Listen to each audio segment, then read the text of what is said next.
All right, folks, welcome back to Pangburn. We're going to be doing some more analysis today, debate review analysis for Destiny versus Kisin. And there have been a lot of comments, people saying, why aren't you analyzing any left-wing reaction reviews of the debate? Well, I think I found one here today by way of Antony Jones. I swear, and I could be completely wrong about this, I thought I saw Antony on the anti-Trump debate tour when we went to the West Coast, but I could be completely wrong about that. It's either that or someone with the exact same look. The fantastic flowing fire beard, the bald head of intellectualism with the round glasses of wisdom.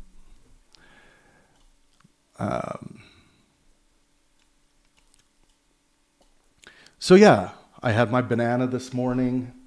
I've had a lot of water, having a decaf coffee. Make sure you guys drink lots of water. There's too many people out there that do not drink enough water. Another sip of coffee.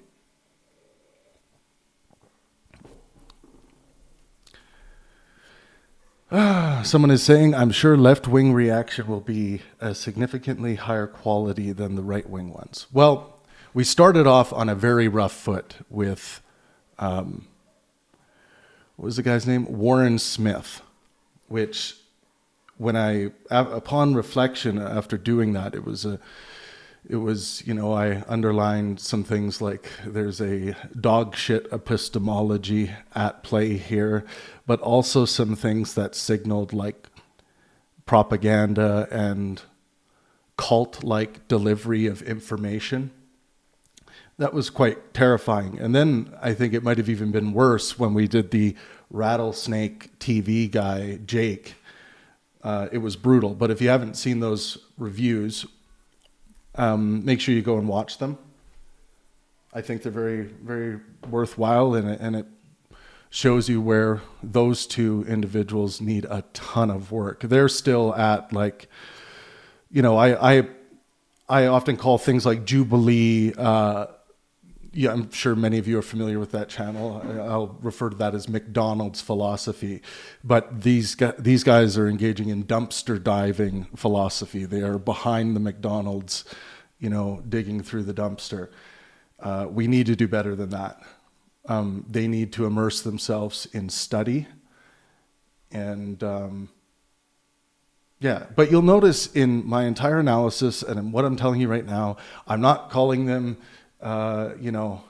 assholes or pieces of shit. I'm not attacking the person. I'm attacking their arguments, their methods, the information that's pouring out. So they need to do a lot better. And these guys have large audiences. So it was concerning to see that. Then we did Andrew Wilson's review, which was a lot better. He made some critical errors. I pointed those out. Do check out that video. It also exists in the live stream tab here on the Pangburn channel. So as always, we are going to go very meticulously through this video, lay out our critiques. I'm going to lay out some of the posturing I notice. And something to keep in mind that I am always, when I'm looking at a piece of art or science or review videos like this, a piece of intellectualism, I am looking through the lens of the 6 Pangburn virtues and maxims. And primarily looking through the lens of my moral quest, which is included in the 6 Pangburn virtues and maxims, which is well-being as a moral metric, and the corresponding maxim to well-being, maximize well-being for yourself and those around you, is my moral quest. Now, I always like to clarify by well-being, what I mean is physical, mental, and social health. After we go through the analysis, this is about a 20-minute video, we will run the virtue scorecard analysis through my ChatGPT system, and we will read the thorough report based on the transcript of the video. Thank you all so much for being here with me. Make sure you smash that like button when you get into the room. I have a bit of a plugged nose today, so I will be sniffling a little bit. I apologize for that. So we are reviewing a video by Mr. Antony Jones. I don't know anything about Antony Jones, but just by looking at the channel, looking at the debate title, a little bit of a synopsis on ChatGPT, I'm pretty sure this person is left-wing. So the title of the video, and I understand YouTube titling. We all need to some degree, while we're playing the chess game of YouTube, to play by the rules of the algorithm to some degree. I try to do that in a lighthearted way. You know, if we say something like, Jordan Peterson gets uppercutted by Sam Harris intellectually, you know, we hope that people take that in a lighthearted way and they're not like, he's promoting violence. Like, so yeah, YouTube thumbnails and YouTube video titling, please take it in a lighthearted way. That's how we should take these things. Okay. The title is Destiny Humiliates Konstantin Kisin in a Fiery Debate. Shakespeare would say, ooh, good title. Here we go. Destiny, who I don't like, he's a piece of shit. The way he spoke about Palestinians over the last few years has been disgusting. So, okay, Destiny, who I don't like, who's a piece of shit. This is not a good posture to start out with, and it's not a great way of thinking of individuals. We should be able to. I think it's wise to separate individuals from their positions, their ideas, in the same way that Daryl Davis does. That's where it's very much where the Pangburn communication virtue and corresponding maxim that good faith and helpfulness are the minimum requirements for a fruitful dialectic. That's not a helpful way to start this video. It's not a helpful posture towards another human being. It's hateful. That's going to hurt the well-being score here for Antony Jones. But we're just moments in. So a better thing is like in the situation like this, because I feel in similar ways towards people's ideas, of course. If I'm, talking about someone, I'll say, you know what, this person has a dog shit epistemology. This person, the way they act in the world, they present a danger to the well-being of vast swaths of people. Let's be specific. And you're going to hear me harp on specificity throughout this entire video. And whenever specificity is a strong focus, that's always going to be a warm light for me. It's going to be very nice and exciting to see in political analysis, in political punditry, from politicians themselves. So let's start again and listen again. Destiny, who I don't like, he's a piece of shit. The way he spoke about Palestinians over the last few years has been disgusting. So, not a fan of the guy, but he... Okay. Something I want to do here is...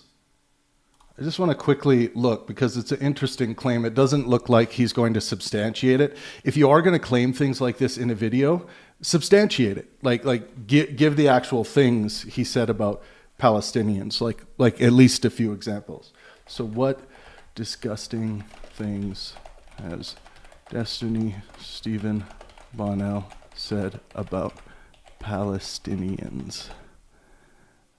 in the past couple years.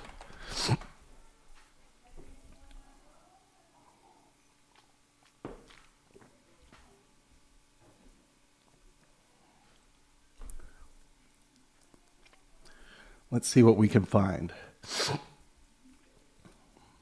Obviously, there are hundreds upon hundreds of hours of Destiny's transcripts out there. So we should be able to find some information here. But this is why specificity matters. You want to be specific. You want to, if you're trying to educate your audience and be a good thinker and be a good, be able to articulate your thoughts in a clear way, it needs to include all the information. We need to get away from just throwing this stuff out there in an offhanded way and then moving on to the next thing.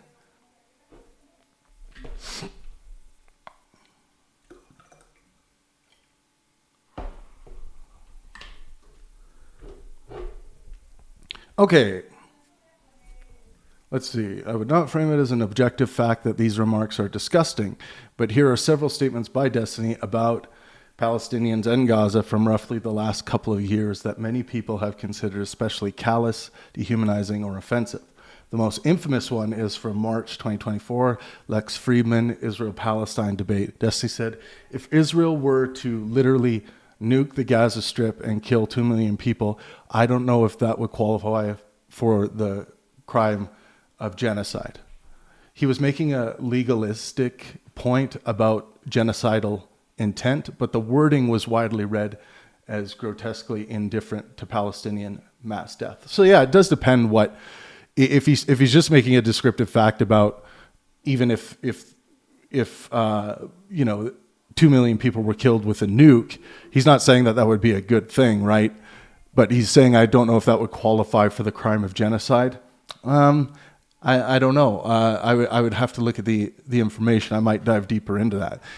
Keep in mind, we haven't even got into Kisin versus Destiny yet, but this is the level of analysis these videos are going to be. Hopefully no stone will be left unturned, but I am a fallibilist, open to update. I make mistakes all the time, so we shall see. So I want to dive into that a little more. In that same debate, he also mocked the idea of Gaza as a concentration camp and minimized the starvation crisis by saying, not the starvation that exists in the Gaza Strip where people before October 7th don't die of starvation, not the concentration camp, as they say, of the Gaza Strip. That was said while other participants were discussing famine warnings and humanitarian reports. Okay, we're going to dive into that a little more detail too. Also in the Lex debate, when international law and Palestinian claims were being discussed, Destiny said the Palestinians want to forget it too when it doesn't suit them as well, right?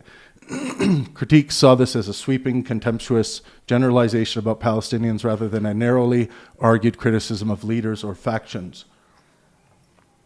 A separate report, quote, tied to his post October 7th commentary was the Palestinians are oppressed by all the Arab countries and no country from them, which is supposed to be on their side, has bothered to offer them a real solution, and yet their anger is directed fully at Israel and unjustifiably, in my opinion. Even people who agree with him that Arab regimes have failed Palestinians often view the unjustifiably part as an especially harsh thing to say about a population living under occupation, blockade, and war. Okay, so we have some of the statements here.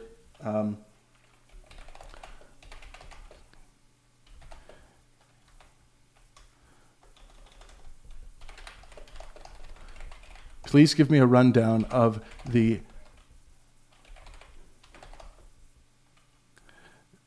experts who support Destiny's position and those who think it's wrong and bad.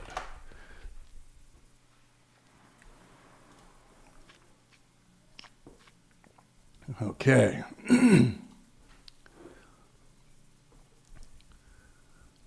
To understand the expert divide around Desi's position, it helps to separate the actual... Oh, and by the way, when I'm using ChatGPT, in my system, it always defaults to give me academic, scholarly citations and references. So I know exactly where the information is coming from. That is the standard for all the information that's being extracted. But I can list the sources if anyone's interested. Okay, to understand the expert divide in Desi's positions helps to separate the actual argument he tends to make from the rhetoric people reacted to. In debates like the Lex Ferrano, claim associated with Desi's position, genocide has a very specific legal definition requiring intent to destroy a group. Number 2, large numbers of civilian deaths in war do not automatically equal genocide. So yeah, the first claim, genocide has a very specific legal definition requiring intent to destroy a group. That is true. Large numbers of civilian deaths in war do not automatically equal genocide. Yes, that's true. Israel's actions may be immoral, disproportionate, or criminal, but not necessarily genocide unless genocidal intent is proven. You can actually, you can commit a genocide without intending to commit a genocide. The intent is not necessary. So if this is one of his arguments, then I would say he's wrong about that. It's not that this is something that normally happens, but this can be done. Many experts agree with parts of that reasoning, while others strongly reject it. Below is a clear breakdown. Experts broadly aligned with Destiny's legal argument would be Alan Dershowitz. Field is constitutional and international law, rejects the genocide accusations. Typical reasoning, civilian deaths in war do not automatically constitute genocide. The key legal requirement is intent to destroy ethnic group, not just mass casualties.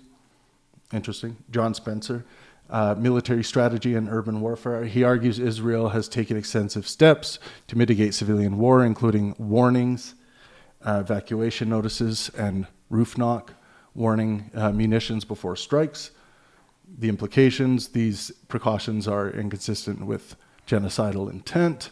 Israel's campaign resembles harsh urban warfare, not extermination. I tend to agree that these precautions are inconsistent with genocidal intent. Now, someone could argue that, no, they're doing the door knocking and everything just to make it seem like they're not committing a genocide. But then that would have to be demonstrated as well, right? We would need some kind of demonstration, or else we're just engaging in mind reading. Because the behaviors themselves in those situations wouldn't indicate a evil intent underlying. Some Israeli sociologists and historians, Eva Luez, and similar scholars argue that there is sufficient evidence of genocidal intent, criticizing comparisons of Gaza to historical genocides. Oh, that there's insufficient evidence. Oh, okay. Their reasoning, Israel's stated objective is defeating Hamas. Intent matters more than scale of destruction of genocidal law. And what I said earlier doesn't mean that intent doesn't matter, but I'm just saying that there are scenarios where some complete fool doesn't realize he's committing a genocide. He has no intent to do it, but he's committing a genocide. I'm just saying that's logically that can be the case. Experts who strongly reject Destiny's position. These experts argue that Israel's conduct likely constitutes genocide or genocidal intent. Amos Goldberg has argued that Israel's actions in Gaza constitute genocide, stating the scale of destruction and targeting of civilian infrastructure meets the definition. Key reasoning, systematic destruction of living conditions. Civilian infrastructure targeting, statements by Israeli leaders suggesting displacement. Gregory Stanton's organization concluded Israel is committing genocide based on killing civilians, starvation conditions, destruction of infrastructure required for survival. William Shabbos. William Shabbos, one of the most cited experts on genocidal law, he has argued that Israel's conduct could plausibly meet the genocide standard and has supported investigations under international law. Yeah, you want investigations. And speaking in terms of plausibility is a step towards necessary specificity in a sound epistemological framework. You don't want to just be talking about possibility, right? Possibility ought not weigh into your epistemic standards. Jonathan Sumption says, he argued a court might find genocide due to large-scale destruction, starvation tactics, statements about displacement of Palestinians. Experts who oppose destiny rhetorically. Some critics focus less on legal analysis and more on the moral framing. Example, figures who strongly criticize destiny during debates, Norman Finkelstein. I'm sorry, I got a plug nose today. Muin Rabini. They argue the scale of destruction itself demonstrates genocidal policy. Legal technicalities about intent obscure the humanitarian reality. These scholars emphasize historical context and power asymmetry rather than strict legal thresholds. Well,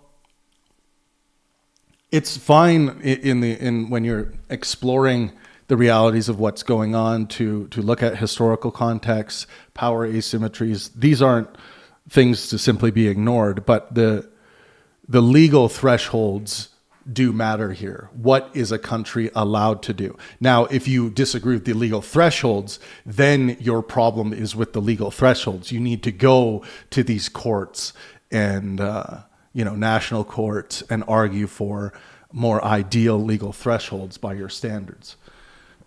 What the actual academic divide looks like. Across academia, the split generally follows disciplinary lines. More likely to reject genocide claims, military strategy scholars, some international lawyers focus on strict legal definitions, some Israeli sociologists. More likely to support genocide claims, Holocaust and genocide studies scholars, human rights law scholars, and anthropologists and colonialism historians. This explains why the debate is so polarized. So Destiny's argument is not unique here. Even critics admit the legal argument itself is not fringe. Many genocide scholars insist intent must be proven. Others argue intent can be inferred from patterns of destruction. The entire dispute revolves around how intent is established. So, from this, I want to hear the start of this video again. After we read through all that, I went to the wrong thing. I'm in the wrong window. What am I doing? I need to be over here. There we go. Destiny, who I don't like, he's a piece of shit. The way he spoke about Palestinians over the last few years has been disgusting. So this person, Antony, finds these particular ideas related to Palestinians to be disgusting. I think Antony, a higher resolution position here is to realize that there is some merit to these stringent legal arguments. It's too single track, like black and white from what I'm interpreting here, to call it disgusting. Now, that's based on what we just read. Anthony Jones may have access to other things, may have experienced other things coming from Destiny that are part of the collection as to why he's come to these conclusions. But regardless, Daryl Davis gets nowhere by simply calling KKK members pieces of shit.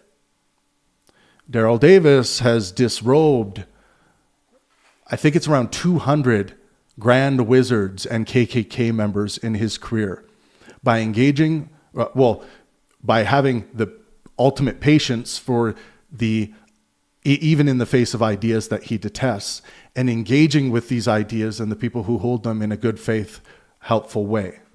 So this posture is demonstrated to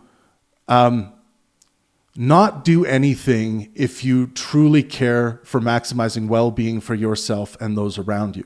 In this case, destiny would be included as those around him. Now, I think that is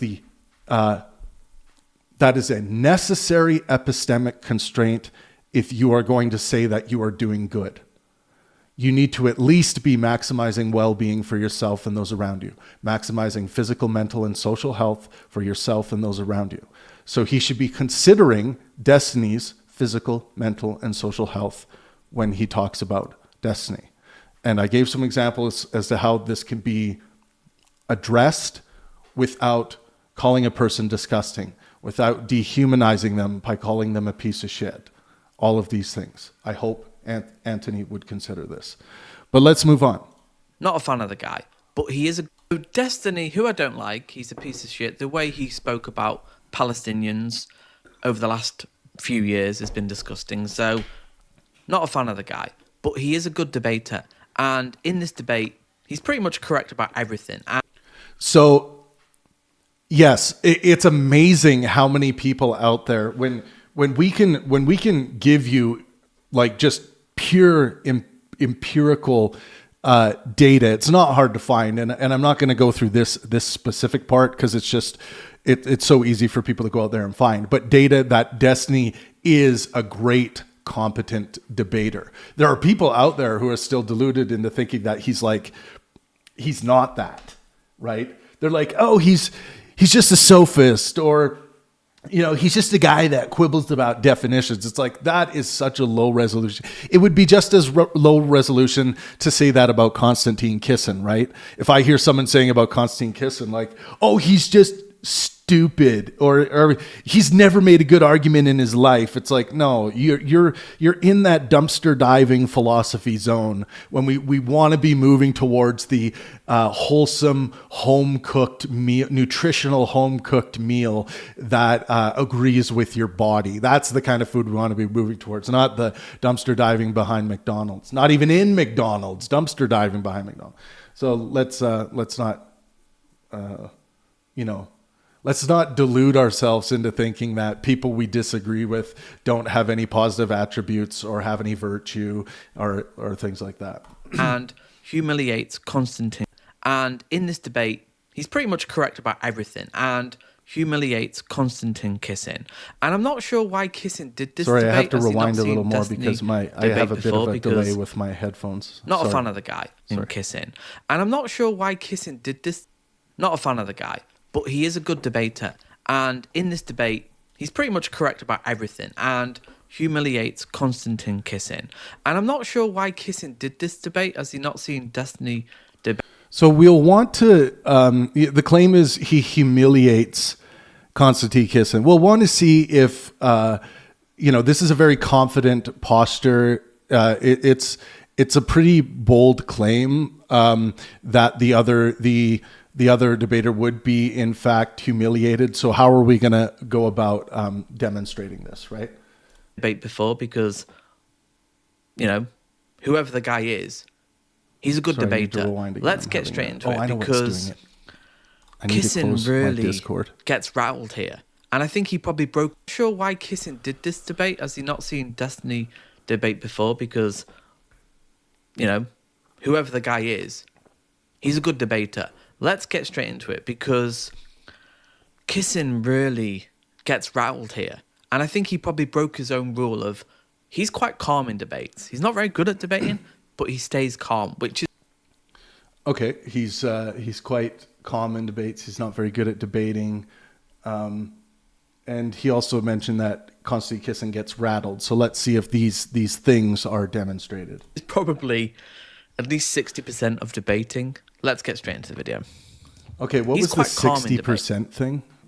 He's not very good at debating, but he stays calm, which is probably at least 60% of debating.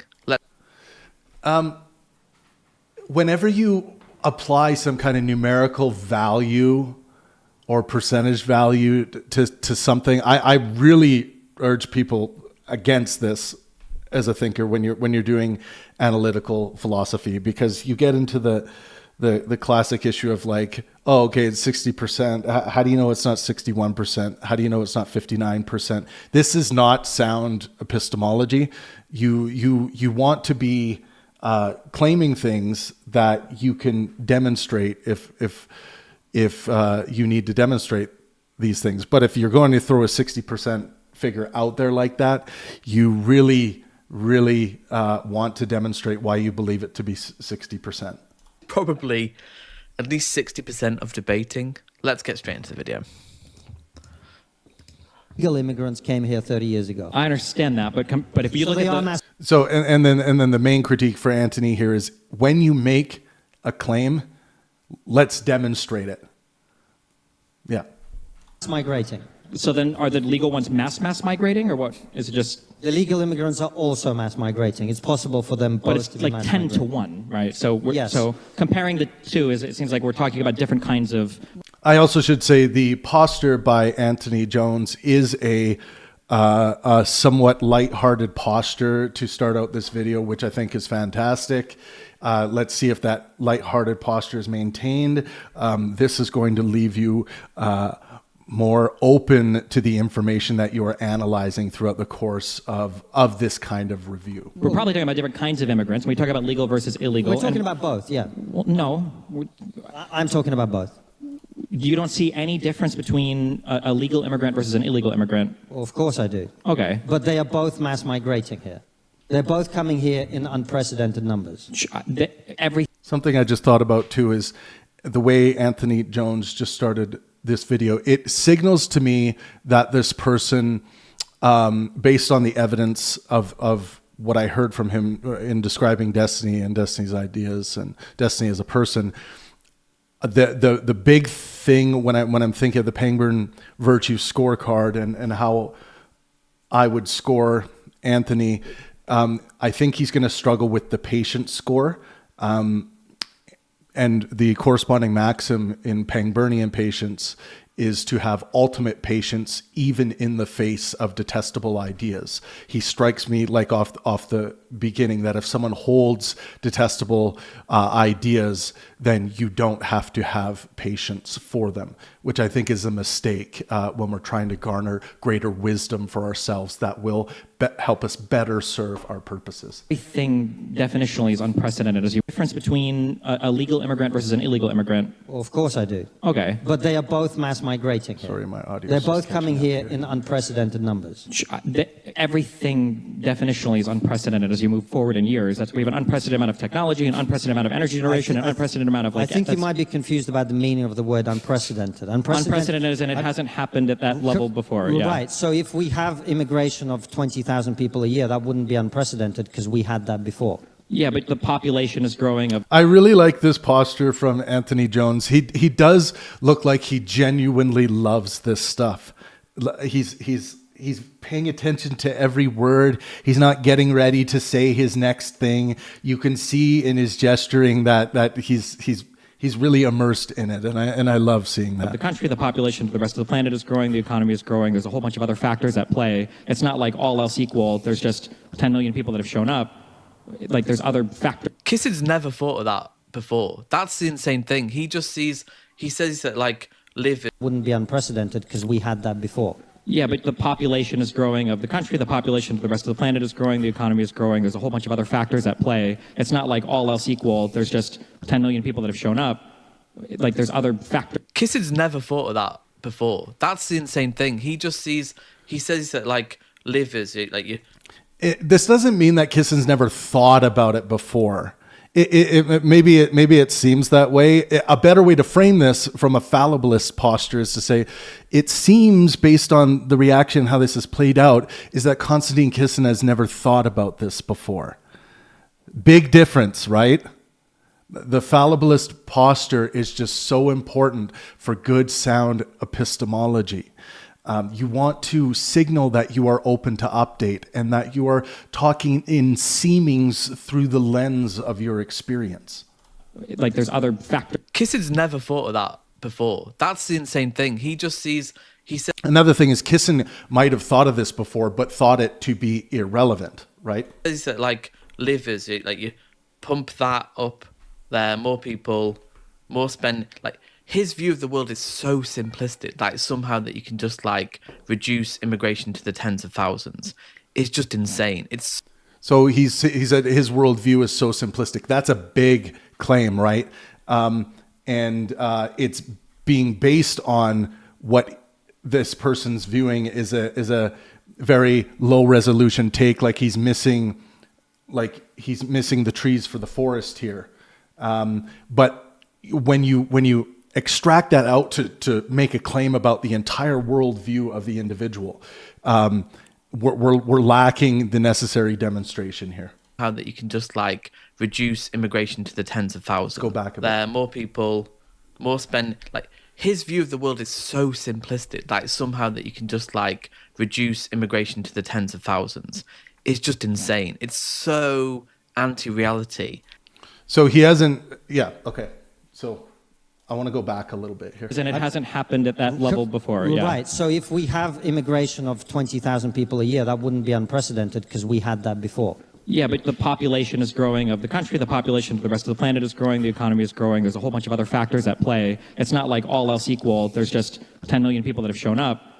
Like there's other factors. Kissin's never thought of that before. That's the insane thing. He just sees, he says that like livers, like you pump that up there, more people, more spend. Like his view of the world is so simplistic, like somehow that you can just like reduce immigration to the tens of thousands. Well, that is not what Konstantin Kisin claimed here, right? We haven't gotten there yet. I think we're inferring stuff that's not included in the video. When you do a video review, when you're reviewing a debate, if you are going to step outside of that and quote Konstantin Kisin on something else they might have said somewhere else, you want to include that information, or else it looks like you're just like making claims that aren't demonstrated by the content of the video, and you might just be making this stuff up, right? And that's not a strong epistemic posture.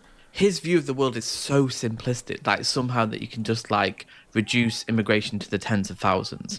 It's just insane. It's so anti-reality, and it's not serious. It's really not serious. But he comes across, he's got this. In 2023, I lost my grandma. She was my last Oh, living advertisement. grandparent. I was telling a friend how I was feeling about This affectation. If you hear crazy screaming in the background, that's my wife playing with baby. It's really not serious. But he comes across, he's got this affectation. He's very usually calm. It's just insane. It's so, his Let me view go of the back a world bit. is so simplistic, like somehow that you can just like reduce immigration to the tens of thousands. It's just insane. It's so anti-reality, and it's not serious. It's really not serious. But he comes across, he's got this affectation. He's very usually calm. Let's get straight. I mean, keep going, because he really does get triggered. You could make an argument as to how, and I think this is the case, that Konstantin Kisin did have the appearance, at least from my perspective, of being quite heavy-hearted when he came into this discussion. And even on Joe Rogan, he said, he mentioned something like, we should be discussing these things seriously. These are serious issues.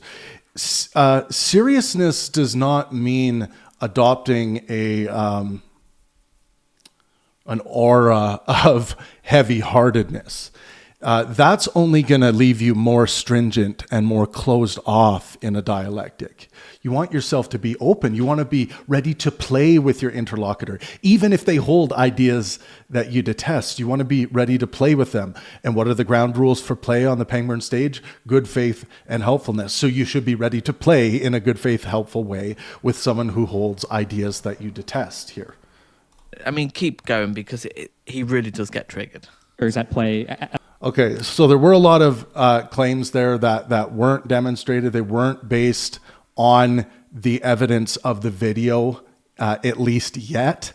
So there's a lot of cleanup there epistemically, if you care about being sound. at all points in time as well. So Yeah. I mean, keep going because he really does get triggered. there's at play at all points in time as well. So Yes, it's a bit reductive to say, like, well, we have an unprecedented way. But he comes across, he's got this affectation. He's very usually calm. Let's get straight. I mean, keep going because he really does get triggered. There's at play at all points in Make sure you guys smash that like button. I really appreciate it. time as well. So Yes, it's a bit reductive to say, like, well, we have an unprecedented wave of whatever. There's unprecedented things happening definitionally every year forward into the future No, we go. no, that's Yes. not true. What's the thing that's been frozen in time? I just explained it to you. Yes, you laid out a bunch of numbers, and I just explained why No, they're I just- contextless and meaningless. But now I'm asking, what is the thing that's unprecedented? Look- or I'm sorry, what would be a thing that is And by the way, I am primarily always trying to focus on the reviewer in these kind of these analysis videos of these reviews. not changing in the past 30 years? Like, if you had to look at something. One of the most If you want to see the full analysis of the debate, it exists on the live tab on our channel here. You can find it. It just says full debate analysis. amazing things of arguing with anybody from your position is the extent Just don't answer the question. Just don't. When you can't answer the question, just deflect. He does this a lot, by the way. to which they refuse So, yeah. Is he trying to avoid answering the question here? Let's take another look. What's the thing that's been frozen in time? I just explained it to you. Yes, you laid out a bunch of numbers, and I just explained why No, they're no, I just- contextless and meaningless. But now I'm asking, what is the thing that's unprecedented? Look- or I'm sorry, what would be a thing that is not changing in the past 30 years? Like, if you had to look at something. One of the most amazing He is making, so he's getting frustrated. He's taking this as a opportunity to make this kind of a side point about, one of the things about arguing with people who hold your position, which of course is a bad posture here. He should not be, he should be dealing with the information that he can extract from his interlocutor and the things that they actually are saying and claiming. And this is obviously a note I keep harping on in this moment with regards to Konstantin Kisin. Asking, what is the thing that's unprecedented? Look- or I'm sorry, what would be a thing that is not changing in the past 30 years? Like, if you had to look at something. One of the most amazing things of arguing with anybody from your position is the extent Just don't answer the question. Just don't. When you can't answer the question, just deflect. So it is right that he isn't answering the question. So the question is, why isn't he answering the question? He's started engaging in an aside here. That doesn't mean he can't answer the question, right? Answer the question. Just don't. When you can't. Look- or I'm sorry, what would be a thing that is not changing in the past 30 years? Like, if you had to look at something. One of the most amazing things of arguing with anybody from your position is the extent Just don't answer the question. Just don't. When you can't answer the question, just deflect. He does this a lot. So Mr. Jones got it right. The just don't answer the question. What was correct. But then he goes to, inferring that he can't answer the question. Those aren't the same things. We don't know yet if Konstantin Kisin can or cannot answer the question because he's taking a moment at an aside to target the person and not the argument. As opposed to answering the question. That doesn't mean he can answer the question. Now we can get into, should he answer the question? Yeah, I think he should answer the question here. I would. If my interlocutor is asking me a question, and even if I'm getting frustrated, I might say, okay, fine, I will give you an answer to your question. I don't think it adds to what we're talking about, but fine here. If that was my position here. But another couple, another mistake here, I think, by Antony Jones. Just don't answer the question. Just don't. When you can't answer the question, just deflect. He does this a lot, by the way. to which they refuse to understand what words mean.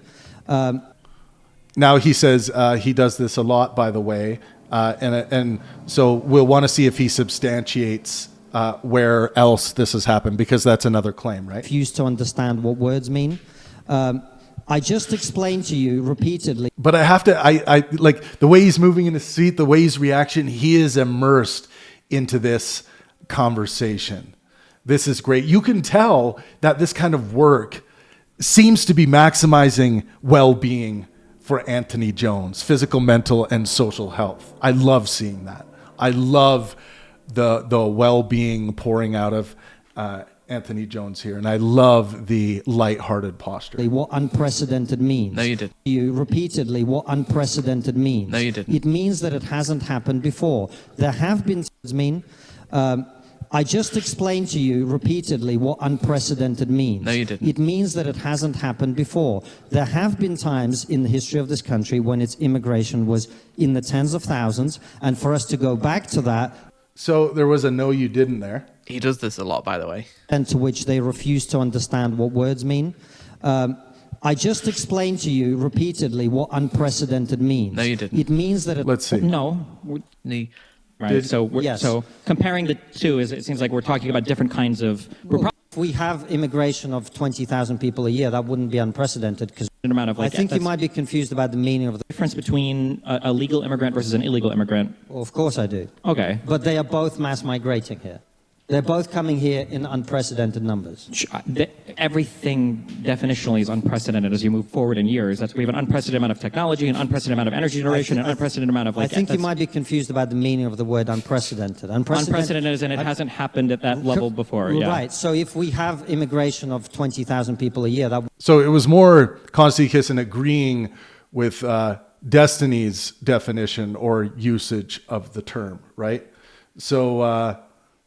Did Konstantin Kisin did Konstantin Kisin explain to him what the correct usage is? No, he agreed with Destiny's presented usage, which great on Antony Jones to point this bit of analysis out. The country, the population, the rest of the planet is growing. The economy is growing. There's a whole bunch.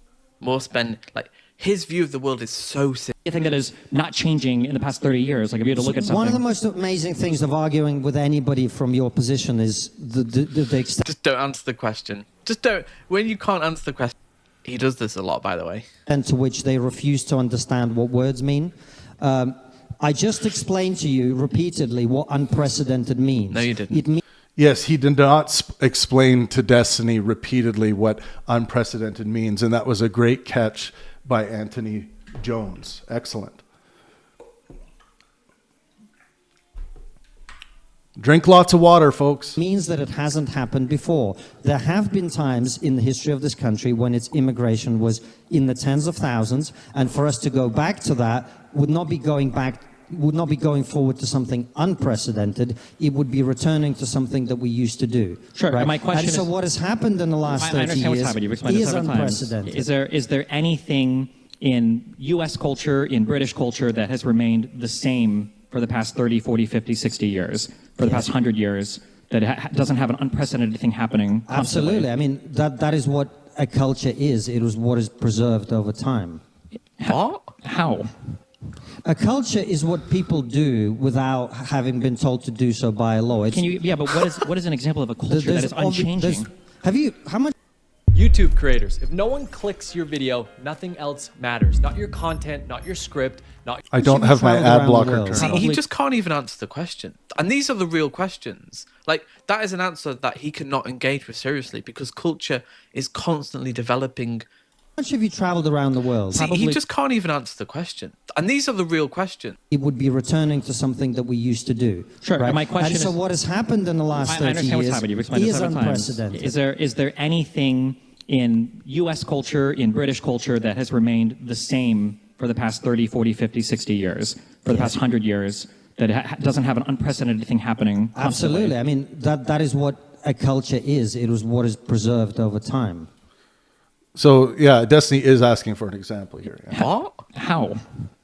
A culture is what people do without And again, we've analyzed all this, but I'm trying just to focus on Mr. Jones here. having been told to do so by a law. It's, Can you? Yeah, but what is an example of a culture that is unchanging? How much have you traveled around the world? See, he just can't even answer the question. And these are the real. Now, he again, Jones says he can't even answer the question. He's not answering the question should be the correct take here. Not that he can't, but he's not, right? Two very different things. real questions. Like, that is an answer that he cannot engage with seriously because culture is constantly developing, mutating, changing. Like with the internet over the last 30 years, that's been a big contributor. capitalism, globalization, like the fact that he's just so unable to engage in good faith because Okay, so some things here. These examples that were listed by Jones, I think were decent examples. Now we're getting into claims of bad faith. So there's mind reading going on here. Mind reading is not sound epistemology. Instead of, imagining that this person is now bad faith, which when we talk about good faith and helpfulness are the minimum requirements for fruitful dialectic, by good faith, if we look at the common usage of good faith, if we look at the academic usage of good faith, this is in reference to honesty and sincerity of intentions. So when you say bad faith, unless you're operating under some kind of private language, I'm taking that to mean that you are now saying this person is engaging in dishonesty or a lack of sincerity of intentions here. So then I would say, where's the evidence of that in this video? And you would point to this, and then I would say, well, this is, you're making leaps as though you have access to what's in the mind that hasn't been expressed yet.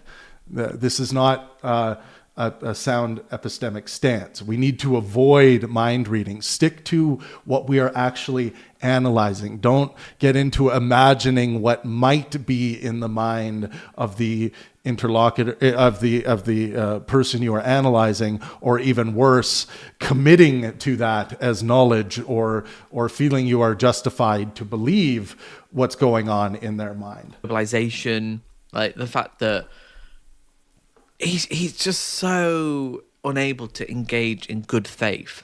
Because if he did answer this question, he'd go like, oh yeah, Britain will look very different in 10 years' time as it will in 50 years' time, like it did 100 years ago, 5,000 years ago. Change is eternal. It's a scientific principle. But for them, it's like, there was this time where we go back to the 1950s and everything was great and we can just reduce immigration to... So now we're throwing Konstantin Kisin in a group. This is also another mistake. We can just focus on Konstantin Kisin, what Konstantin Kisin is saying.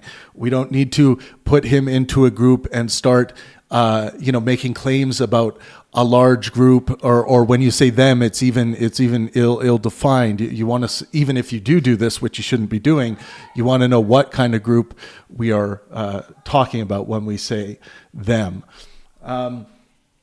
Now, some people might understand that he's talking about right-wingers or those who are anti-immigration, but as content creators, as creators of intellectual content, we should also consider that there will be people coming across your content that don't know what you mean by them, and it will be confusing when you start lumping them into a group and start talking about them as a group. This is always a mistake when when we are doing detailed analysis, when we are going for specificity. It's a move away from specificity into generalities, often resulting in a overgeneralization fallacy. Where we go back to the 1950s and everything was great and we can just reduce immigration to the tens of thousands and think... What up, everyone? We have 100 of you in the room. If just some of you could hit that like button, that would be amazing. It'll help let you know when I am live streaming again, and it really helps get this kind of analysis out there in the algorithm in a stronger fashion. So I appreciate it if you take 1 itty-bitty second to smash that like button. Thank you. Britain will be where it was. For them, it's like, there was this time where we go back to the 1950s and everything was great and we can just reduce immigration to the tens of thousands and think Britain will be where it was, fixed in... It's just so emotional and dishonest. More than you? Probably not, actually. Okay. Well, again, you say it's so emotional and dishonest. One thing about emotion is part of everything we do. It's a part of the logic that we present that we think is sound. It's a part of everything that Antony Jones is doing in this conversation. However, what he is probably getting at is emotional knee-jerk reaction or, first instance emotion. But I like using emotional knee-jerk reaction. People tend to, realize what that means. It's like an emotional reaction that hasn't had the chance to filter through your higher thinking principles, or higher order thinking principles, or higher resolution thinking principles. But then again, he says dishonesty. He's reading dishonesty into this by claiming here to be able to read the mind of Konstantin Kisin, that he is in fact being dishonest, and instead of, say, being stupid, right? Being stupid is another plausibility here by Mr. Jones's standard. So why is he saying dishonesty? What evidence does he have for dishonesty outside of reading the mind? Dishonest. More than you? Probably not, actually. Okay. So then you should be able to very easily answer. I'm Here's an about example to. of a culture that Well, exists. every time I try and answer your question, you keep talking over Well, it's me. because when you answer, you ramble and say irrelevant things. So my question How is can I like, ramble in half a sentence? you've been saying plenty of sentences. Do you think the speaking time up to this point is even, or do you think you've spoken more than me? I have spoken more than you, but I haven't Exactly. So interrupted then you've had an you. opportunity to speak. You're just not answering my question. So my question is very simple. What's a culture that you feel has been unchanged for the past 50 years? Or what is an example of cultural preservation? I feel like cultures are evolving all the time. It's definitionally a part of culture. Of course. Cultures are evolving all the time, but if you were to be plonked in 1970s Afghanistan and 1990s Afghanistan and 2010s Afghanistan and 1950s Britain, 1970s Britain and 2010s Britain, there would be common themes that run through both of those places so that you would instantly recognize, I am in Afghanistan, I am in Britain. Would you accept that? I agree that different cultures are different. Yes. Right, well Yeah. done. Good. So we've got there then. Well, you just established that there are. This is like saying Different that cultures are different, which means that that they wasn't have the something question. about them Yes, and that makes them different. Do you really believe that Anthony Jones thinks Destiny is a piece of shit? I don't know. That would be an interesting reflection for Mr. Jones to think about here. Is it that he believes Destiny has bad, immoral views on when it comes to Palestine? Or is it truly that he thinks this human being is, that he has demonized him in his mind to the level of being a piece of shit? Something interesting to think about. Which means that That they wasn't have the something question. about them Yes, and that makes them different. If right? you have a brother, both of you will be different for your entire lives. But But that there doesn't would be mean- a family culture that you have But- that's different to other families. But you wouldn't be the same as you were when you were 10 years old. No, you you would grow wouldn't. and change, Of right? course. So when you talk about But you're still the preserving same culture, person, right? What? You're still the same person. Yeah, but you're dramatically changed. But you're still the same. No, you Are you change. the same as you were 10 or 15 years ago? What do you mean by that? The I'm same. You're not unchanged, right? You are literally, definitionally, from 10 years old, your biology, I think your body even changes every 11 years. Your cells, on a cellular level, your bones, your skin, your hair, changes completely. So from 11 to 22 to 33, you are literally a different person. He doesn't know that.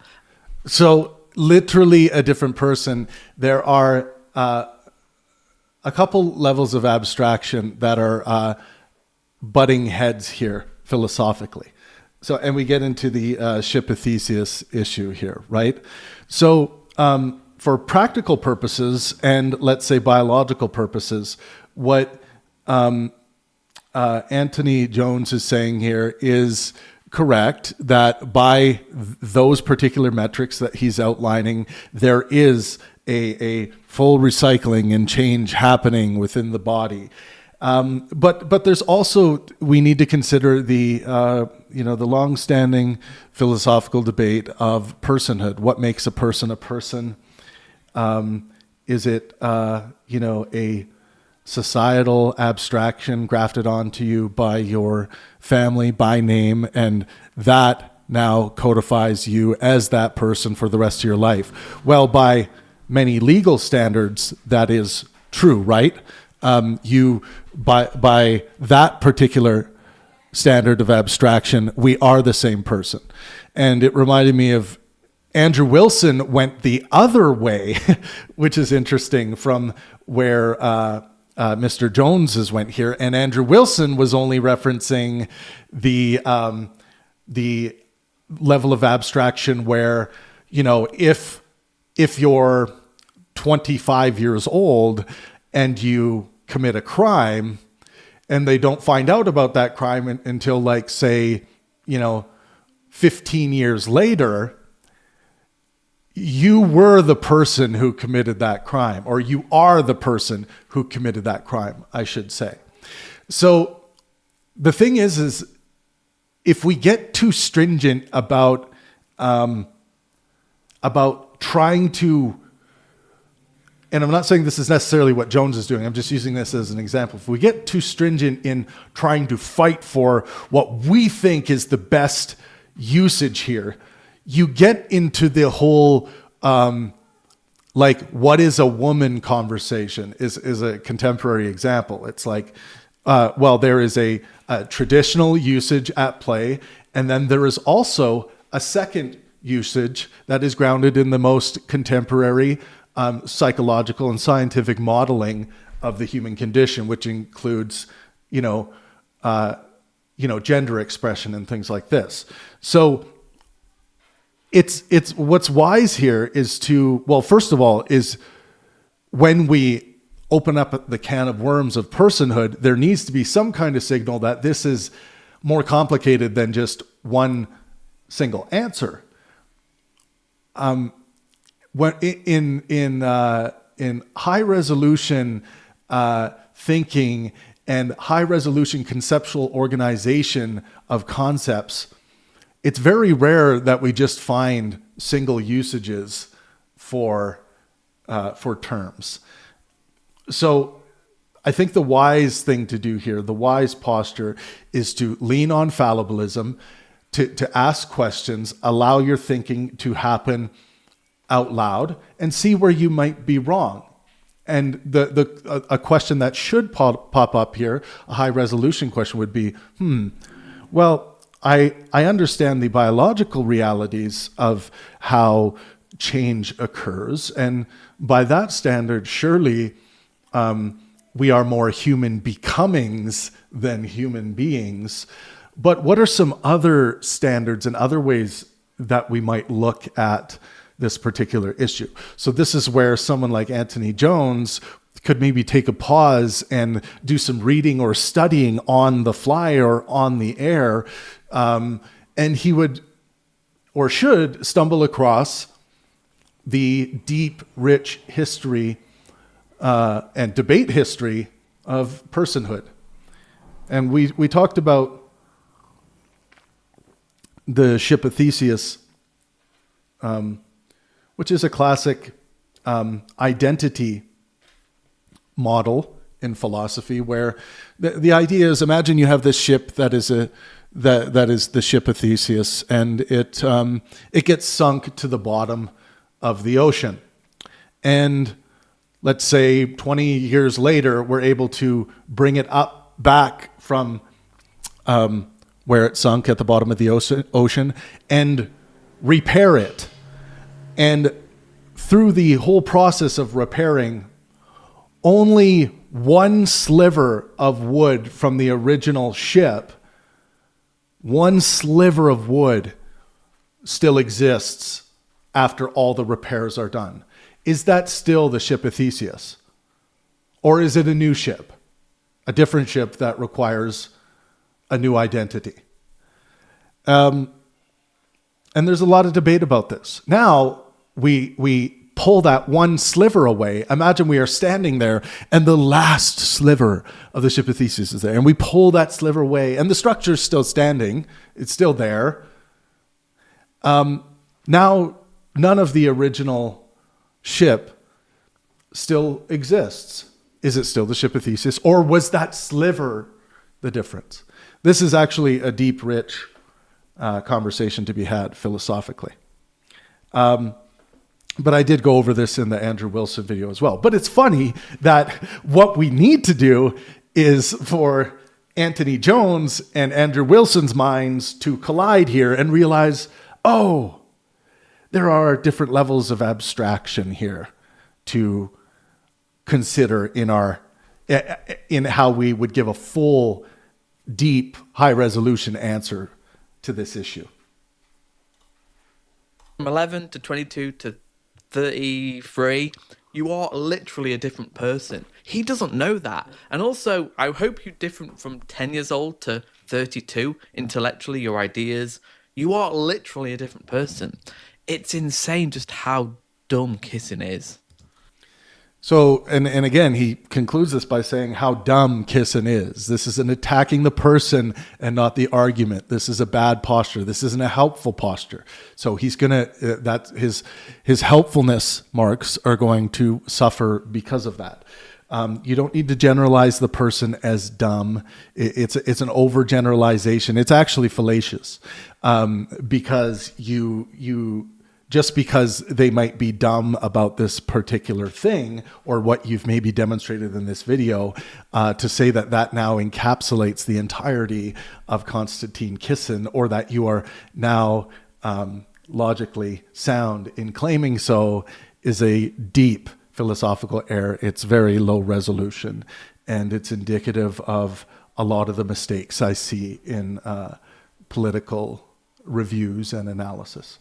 Are you You are literally a different person. It's insane just how dumb Kisin is. Are you pretending to be a moron, or are you actually being one? Always projection. Always projection with these guys. So your claim was that we need to preserve. Always projection. Always projection with these guys. Always projection with these guys. These are overgeneralizations. Again, moving away from specificity. That's the wrong direction for wisdom. Wisdom is in specificity, and being able to clearly articulate that specificity. Always projection. Always projection with these guys.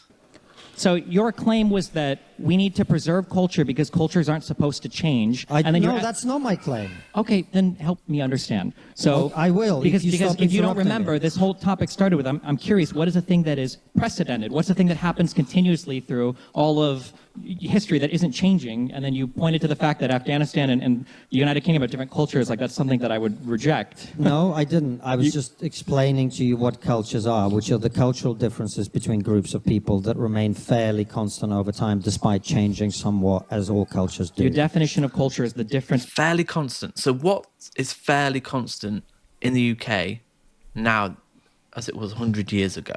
Differences between groups of people that remain fairly constant over time, despite changing somewhat, as all cultures do. Your history that isn't changing, and then you pointed to the fact that Afghanistan and the United Kingdom are different cultures. Like that's something that I would reject. No, I didn't. I was just explaining to you what cultures are, which are the cultural differences between groups of people that remain fairly constant over time, despite changing somewhat, as all cultures do. Your definition of culture is the difference. Fairly constant. So what is fairly constant in the UK now as it was 100 years ago? Culturally, very little. Clothes, food, music. I mean, what? It's so strange. Even 50 years ago, I'd say even 40 years ago, maybe even 20 years, it's just so like dishonest. It's just like, how do you like engage So with this? everything was good until I was listening so carefully. The analysis was so good. It had a fallibilist posture. It was asking a question, a clarifying question, and then he fell into claiming dishonesty again. It's a plague. It really is a plague. This mind reading thing in this kind of analysis. I was just hoping that he wouldn't go there, and that would have been a beautiful piece, and it still is a beautiful piece. Let's watch it again. 40 years ago, clothes, food. People that remain This is this is beautiful up until we start getting into the mind reading, into the dishonesty thing. fairly constant over time, despite changing somewhat, as all cultures do. Your definition of culture is the difference. Fairly constant. So what is fairly constant in the UK now as it was 100 years ago? Culturally, very little. Clothes, food. Notice how the disagreement here is being delivered in a lighthearted way as well, in a tone of discovery, in a tone of bewilderment. This is all great posture from Antony Jones. I really like this. This is a good moment. Food, music. I mean, what? It's so strange. Even 50 years ago, I'd say even 40 years ago. All this is fine. Maybe even 20 years. It's just so like dishonest. It's just like how do you like engage with this when he's not interested in reality? Between your Again, we don't need to finish off with this. He's not interested in reality. Come on, that's a lot of people are just going to look at you and say that's dishonest, and then it's just this perpetual motion machine of bad epistemology, and there's no good reason for it. It's not serving anyone's purposes better. It's monkeys flinging poo at each other. It's not. It's very low resolution, so we need to move away from that. culture and another culture? I gave you my definition. You just said it was the I came differences here- between cultures that change over time that define one culture against another one. Okay, let's reset. And you talk for a bit, and then I talk for a bit, and then you talk for a bit. See, that's what they want. Dishonest. So you can just say a lot of shit that you just lie, fabricate, and just spout shit. No, Destiny's going to call it out. In a debate, when someone says something stupid or has a question or a clarifying question, yeah, what do you mean by that? He can't answer these questions. So he just wants to spout his shit, be dishonest, gish gallop, and then Destiny just like so dishonest. He just Okay, so I'll leave this up to you guys because you've been paying attention. What do you think is wrong epistemically and from a virtue standpoint with what just happened there? All right, you got it? Now I'll do it. Let's reset. And you talk for a bit, and then I talk for a bit, and then you talk for a bit. see that's what they want. Again, this group, moving away from specificity to generality. We don't want to move that direction. Dishonest. So you can just say a lot of shit that You talk for a bit. see that's what they want. Dishonest. So you can just say a lot of shit that you just lie, fabricate. So he hasn't demonstrated that this is what they want, dishonest or dishonesty. And something to like maybe bring you back to being more grounded in reality. If you want to talk about the general human condition, what do you think the case is with regards to how much people want political dishonesty? Do you think they want political dishonesty, or do you think they want truth just like you? And I'm talking in a grand scope here for a moment, since Antony Jones keeps kind of bringing things out there into this generalized scope. If we're going to go there, we might as well try to be empirical about it. So then the question is, a great question to ask is, do we have any good reason to believe that this other political side wants dishonesty? And just spout shit. No, Destiny's going to call it out. And just spout shit. No, Destiny's going to call it out. In a debate, when someone says something stupid or has a question or a clarifying question, yeah, what do you mean by that? He can't answer these questions. So he just wants to spout his shit. Again, he can't answer the question. There's a difference between he hasn't yet or won't yet and answer these questions. So fallibilism is going to take care of a lot of this, having a more fallibilist posture towards these things. I wonder why he just won't give an answer to Destiny with some of these questions and interjections he's making. Is it because he thinks it's his turn? Well, there's some evidence to suggest he thinks it's his turn.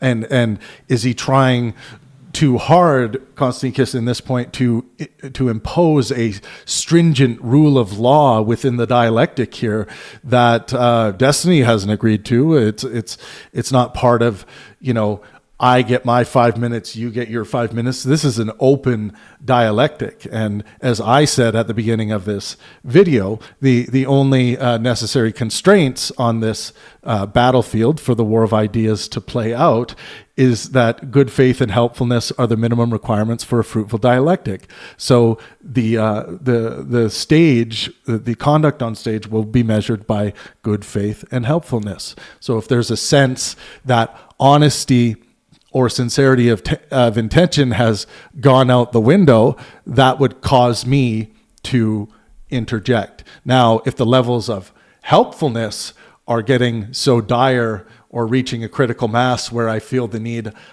to interject, and we were close in the early sections of this debate, then I will interject. I was very close at one moment, but and I guess I eventually did when Konstantin started interacting with some of the things, and the audience was yelling a few things out. So I wanted to shut that down, which I did. But they eventually found their way, and people need to be more interested in the dialectic, more interested in overcoming the struggle, like these two debaters did. It's a really important example for the world. This relates directly to people's real world experiences where they might disagree with their family members, how this can actually be overcome, even under the pressures of a large audience, and under the pressures of realizing that what you say on stage is going to have a significant impact. So these examples are important for families. They're important for children to see examples of this, for people who are in the young stages of their education. Yes, we must become more interested in what a virtuous dialectic looks like. And for me, the minimum requirements for that are good faith and helpfulness, the necessary constraints. Be dishonest, gish gallop, and then Destiny just like so dishonest. He does not interested in a good faith debate. Well, no, because I noticed that this is how it feels like a lot of these types of people, the centrists, the reformers, the MAGA, whatever, is you paint with such broad brushstrokes that by the end of a sentence, I feel like you haven't really said much at all. And I'm just kind of curious why, when you guys speak about things like the preservation of culture, I don't really hear you allude to anything concrete. Or when you talk about wanting to preserve something, you talk about how something has changed. I don't necessarily hear, like, what are the things that are changing that you don't like? You'll point to things like crimes, but I mean, like, crimes are illegal. Obviously, they shouldn't be happening. I just don't really hear anything concrete ever, and it's very unsatisfying to listen to a bunch of people kind of ramble on and on and on without ever having a clear point about what they're talking about. So I guess I'm just trying to figure out, for British or American culture, what are these things that you feel are common, maybe you go back 30, 40, 50 years, that were common across the whole country that you feel are changing? Well, Kierkegaard said, the Danish philosopher, he said, what in a way that they...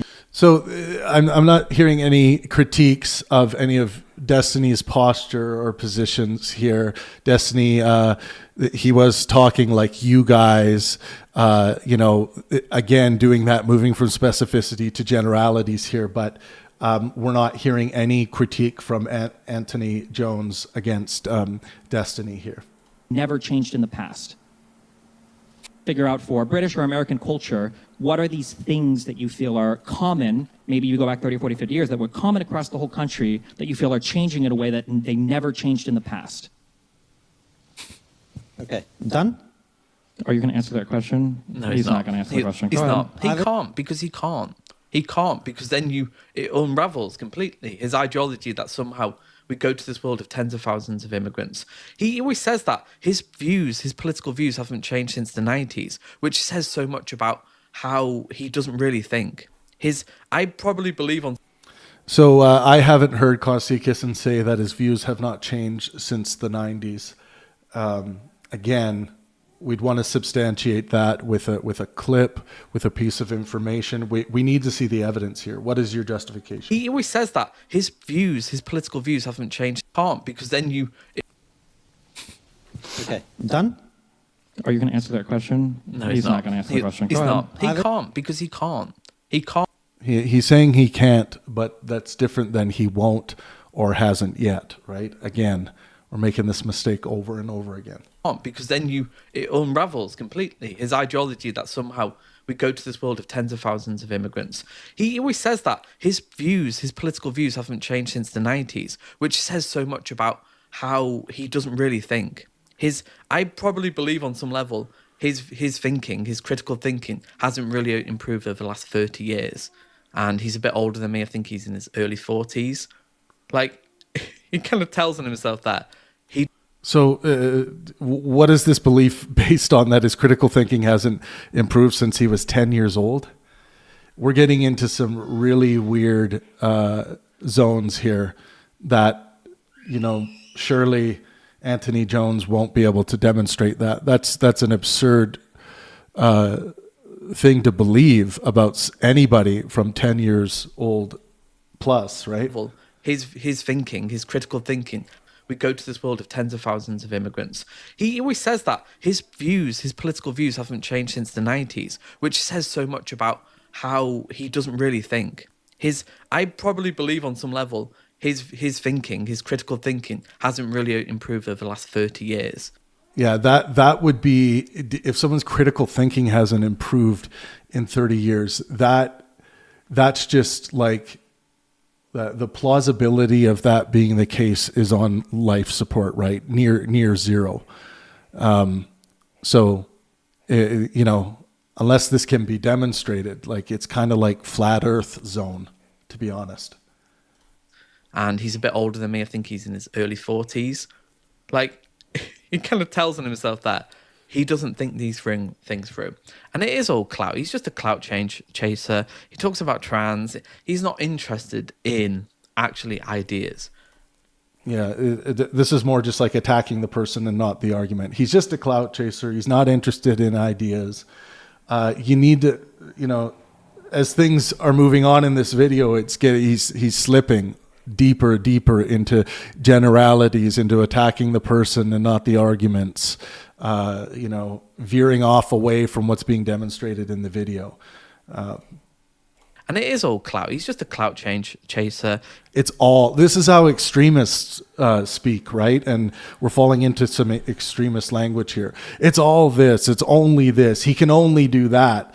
His critical thinking hasn't improved in 30 years. This is a bad epistemic posture.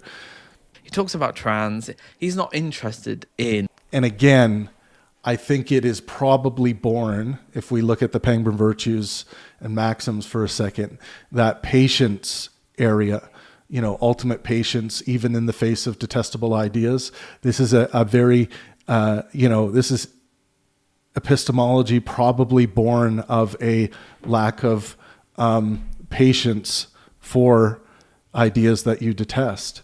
And it causes you to accept and espouse very bad epistemic positions like that almost certainly cannot be demonstrated. In actually ideas, which is just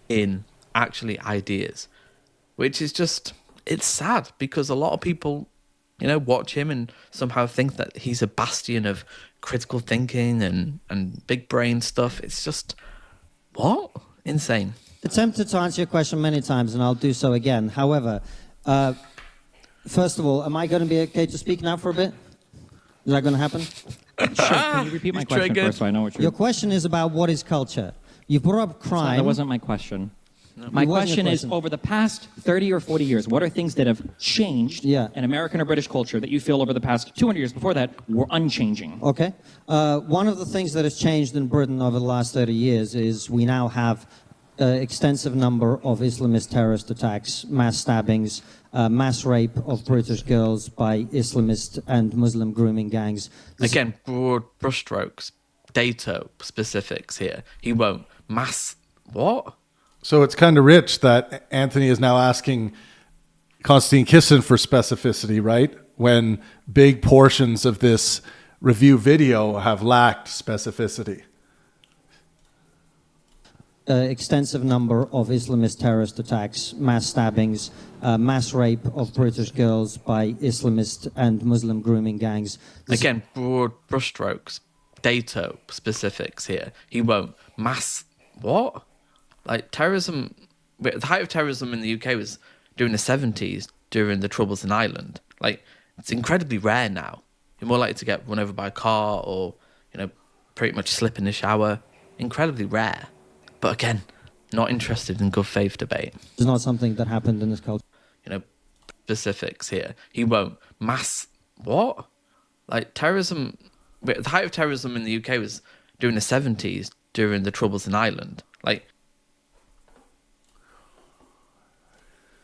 Let's do a quick fact check here.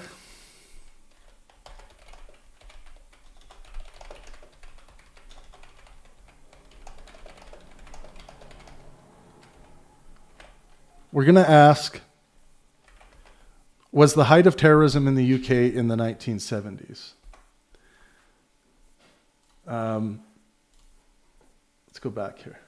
and broad brushstrokes, data specifics here. He won't. What? Like, terrorism, the height of terrorism in the UK was during the 70s. Okay, we're going to fact check that. Okay, here we go. Yes, the height of terrorism in the United Kingdom occurred in the 1970s, primarily because of the conflict known as the Troubles, 1960s to 1998. The majority of attacks during this period were linked to Irish Republican and Loyalist paramilitary groups. Clear breakdown here. I won't go through the full breakdown, but yes, this is correct.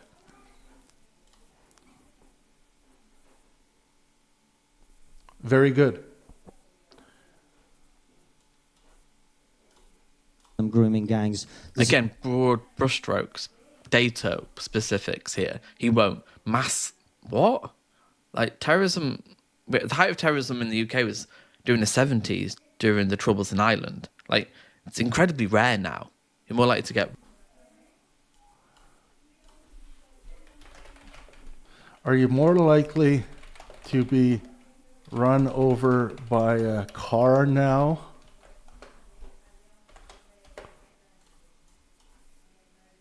Run over by a car or... The height of terrorism in the UK was during the 70s, during the Troubles in Ireland. Like, it's incredibly rare now.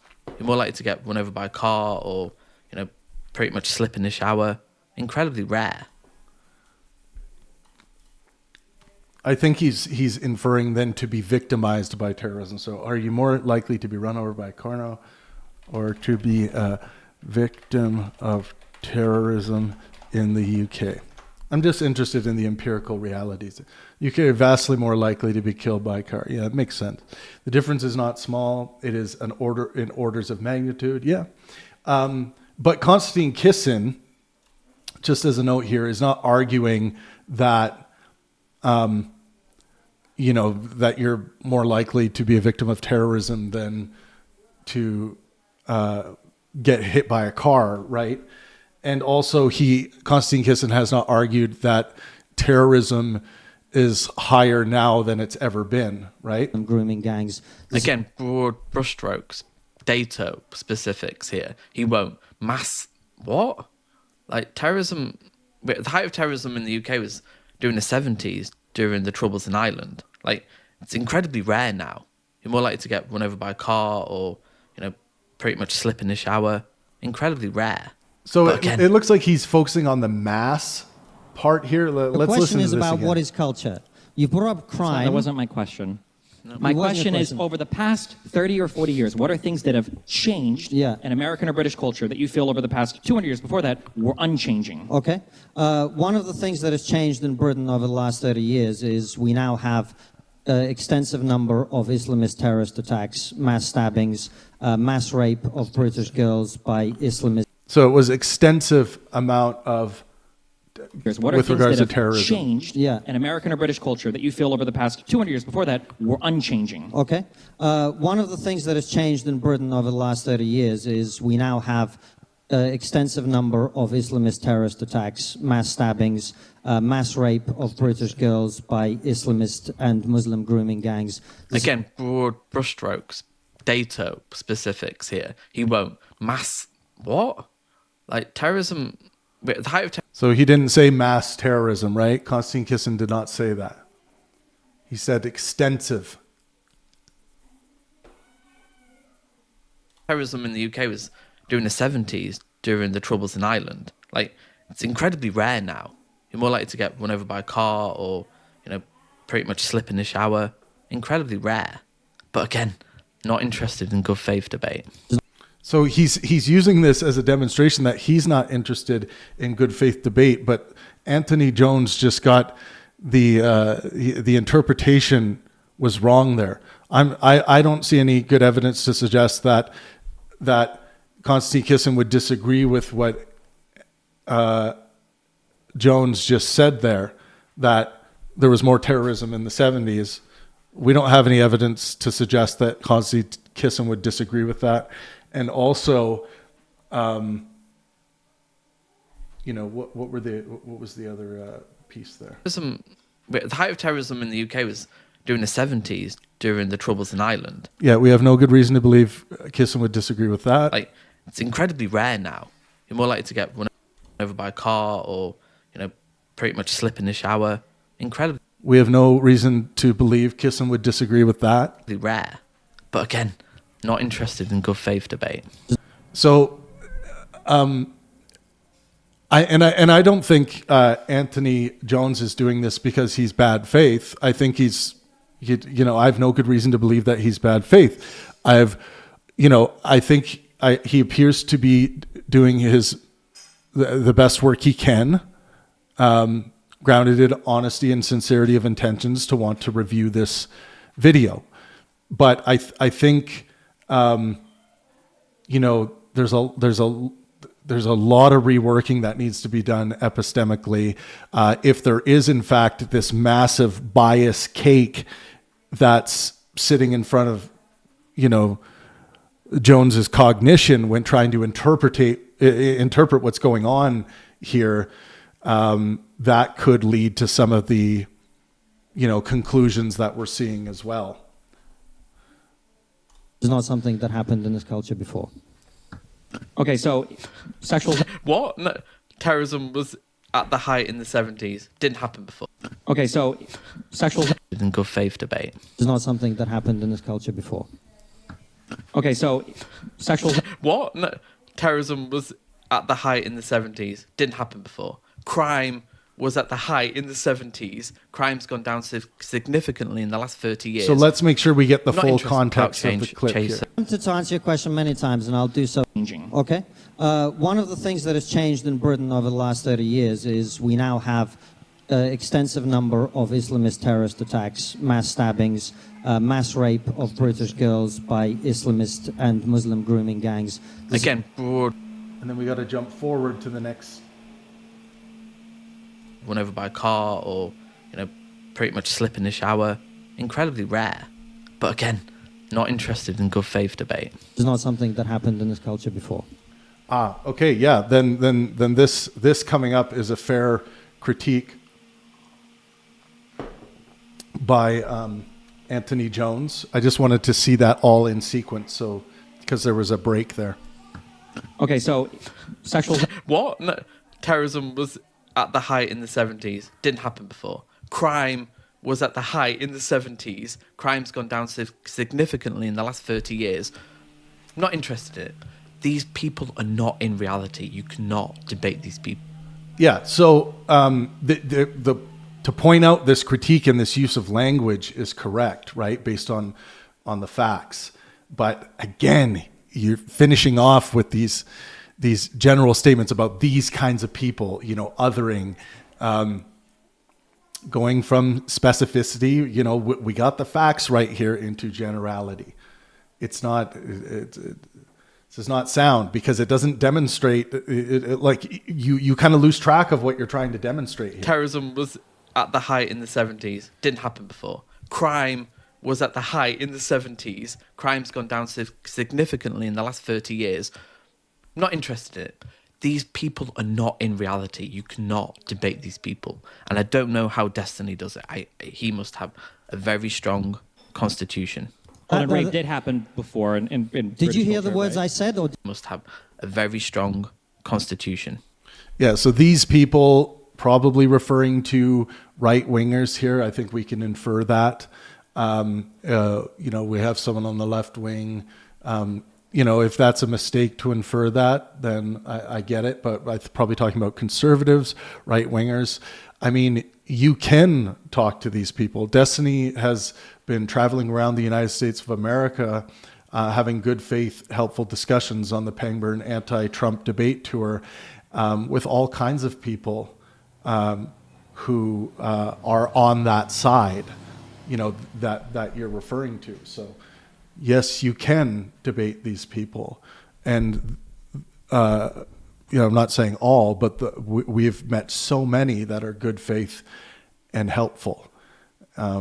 So again, another empirical claim not being demonstrated here. Well, and rape did happen before. In Did you hear the words I said, or did So you you said take... grooming gangs. I know there's the example from the 80s and 90s with the Rotherham. They're not from the grooming 80s gang. and 90s. They're happening right now. What is another grooming gang example? Because I know there are rapes and stuff that happen, but I don't think there are. Yeah, well, let me explain it to you. So grooming gangs, this is a euphemism that we use to pretend that they're not what they are mass rape What? What does that even mean? It's all dog whistles with this guy. gangs where young British... Again, what does that mean? Go in to investigate, go back, look at what was said, try to steelman their position. What would be their strongest argument here? Okay, they're saying that this is used, let's say, on occasion to,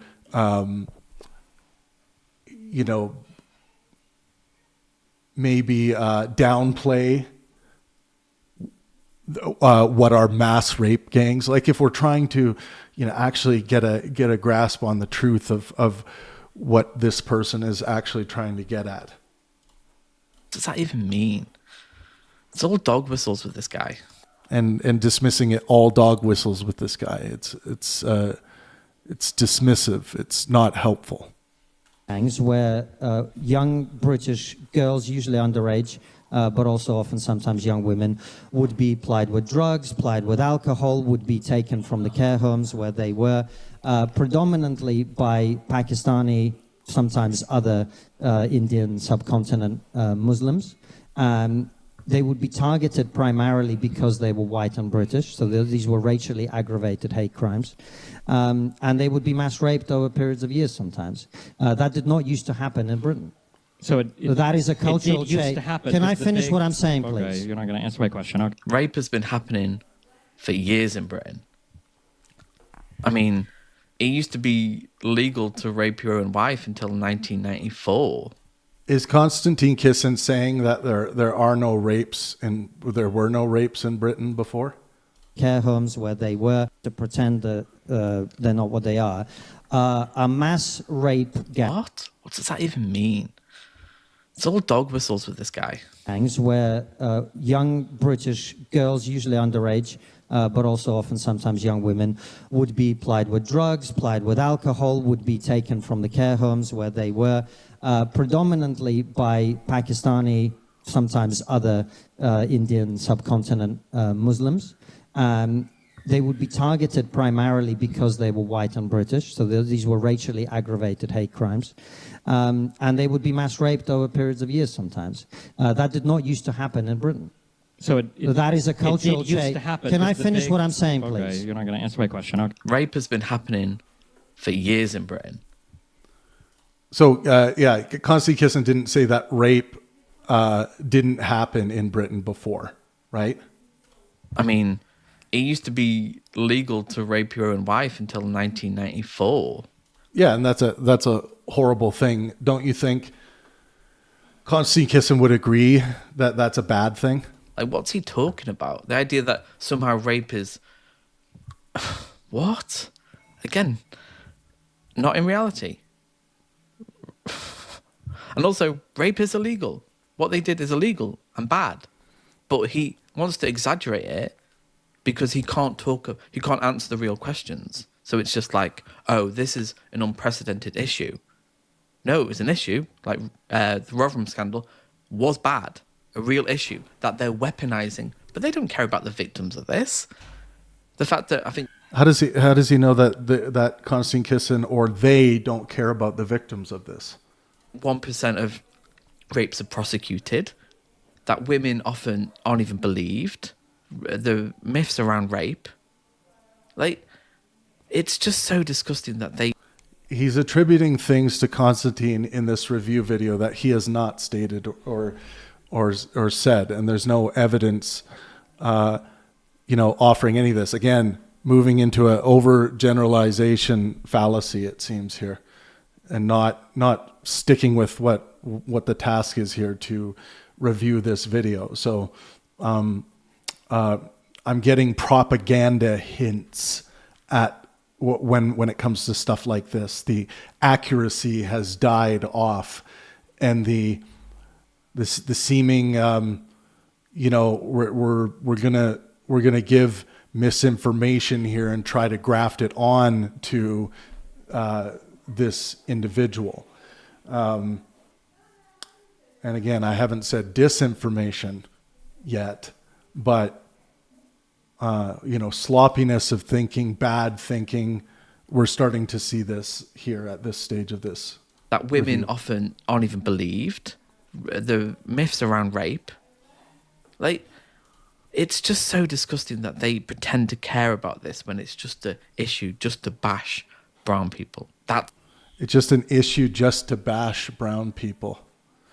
So yeah, this is like this person, Antony Jones, just mind reading and bringing their own conspiracy into this debate review video, and using very loaded language and making strong accusations towards, directing it towards a group that he has thrown Konstantin Kisin into, and by that way directing these charges onto Konstantin Kisin. That's it.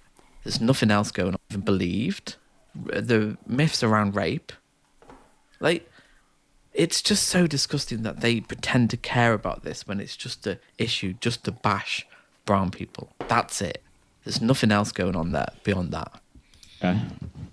I am answering your question. Well, my question was, what are examples? I don't think this has happened outside of the Rotherham grooming gang, that whole scandal. There have been rapes, there have been gang rapes, but the idea of like a coordinated grooming gang type mass Pakistani targeting British girls rapes, that type of thing is not a thing that I'm aware has been seen in Britain outside of the large Rotherham scandal.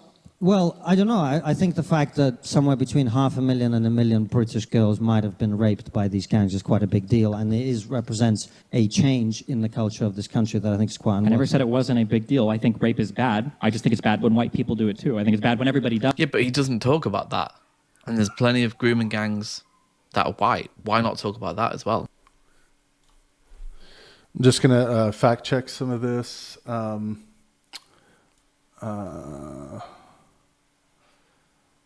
So there's a lot of claims being thrown around here.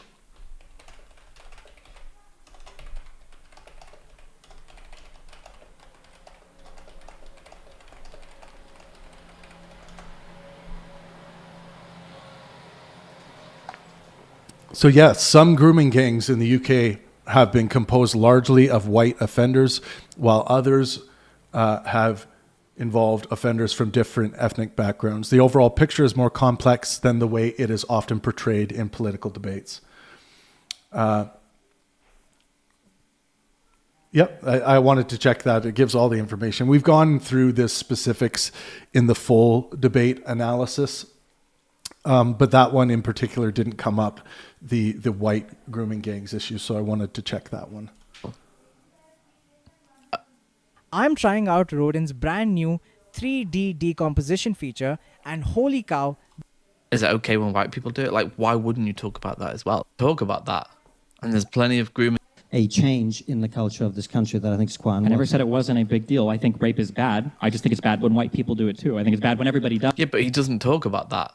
And there's plenty of grooming gangs that are white. Why not talk about that as well?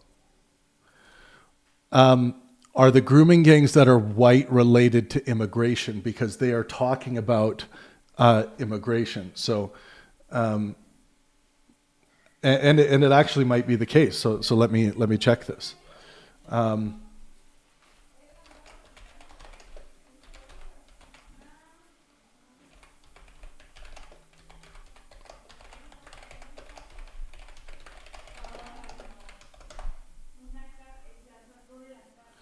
The short answer is no. White grooming gangs in the UK are not related to immigration. If the offenders are white British, then by definition their crimes are not connected to immigration since they are members of the native population. However, it helps to clarify a few points about how this issue is studied in the UK. Okay. We don't need to get into the study, but I also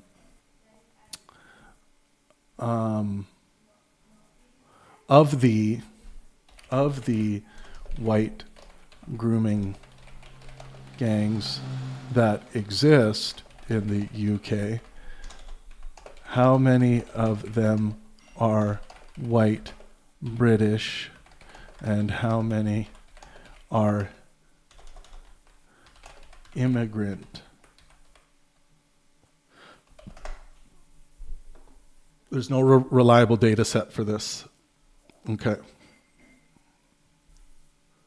The UK data is just not collected in this way, in this like often like hyper politicized, extreme, viewing things through the lens of ethnicity type of way. So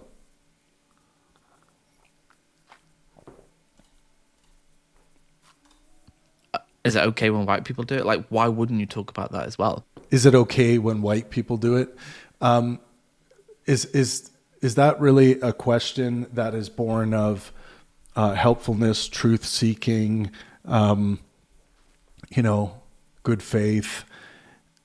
Is it okay when white people do it? If you are starting to think that your political opponents who you disagree with are like all of a sudden going to start being okay with, in this case, Konstantin Kisin, who happens to be white, that, this is a valid question now, or this is a sound question.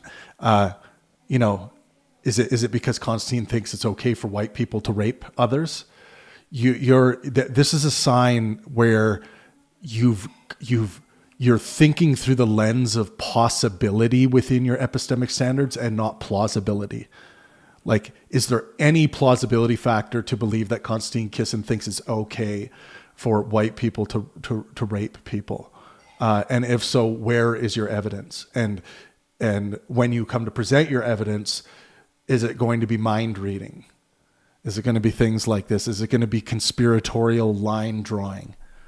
We're getting into some dark, twisted zones here of thought, not sound epistemology. It's interesting how things have progressed to this stage, from where we were to begin with.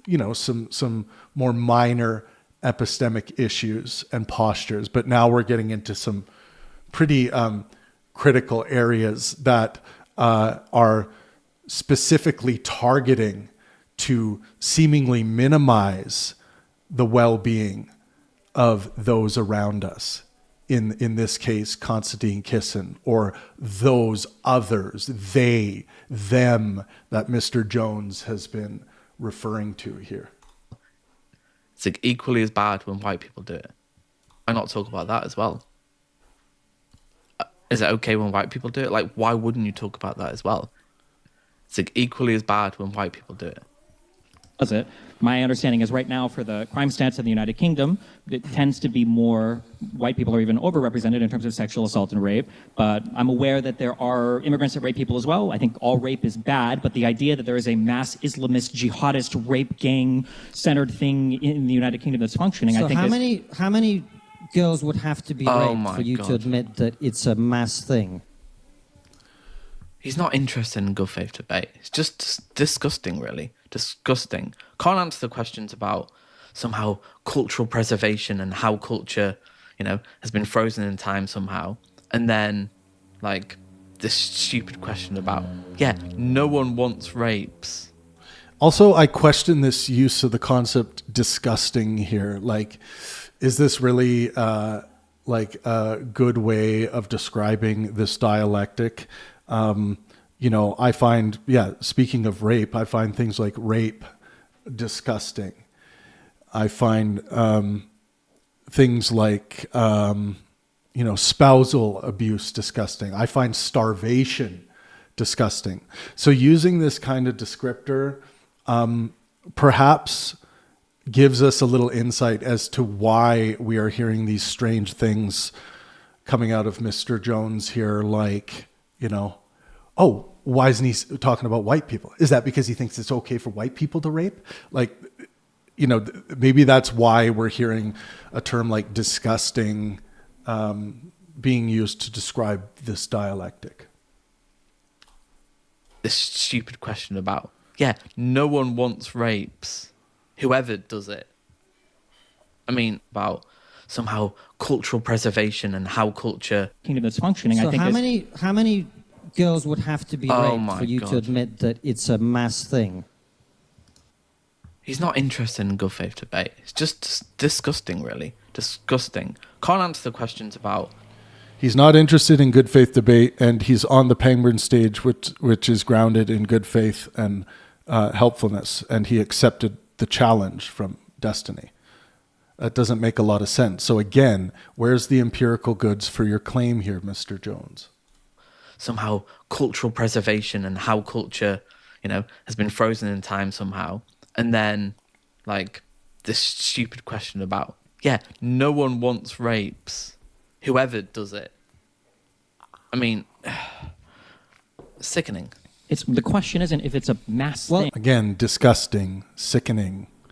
The question is if it's organized. You have a huge problem with definitions. I'm sorry, let me try to keep this back. Where's that number from? 500,000 seems a lot. I assume he's lying. He does lie a lot. Like, where's the data for that? I mean, Destiny should be asking that. Like, So you have to demonstrate a lie, but we did do the fact check on this, and I believe there isn't any good evidence to support. And since we're on the topic, we might as well pull it up, and we'll read the fact check into the record here for this.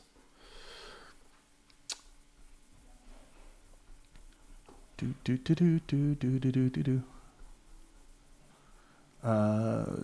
it was the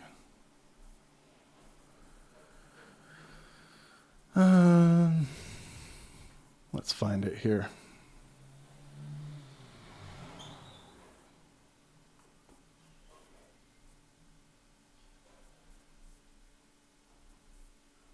Oh, come on. Where is it?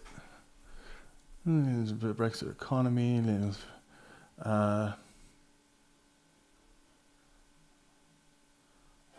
grooming gangs. Oh man, it should be right here. I know I have it.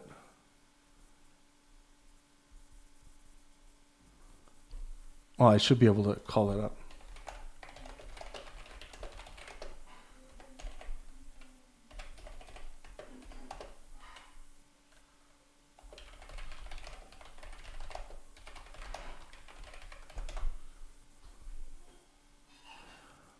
I just have to recall it. Oh, here we go.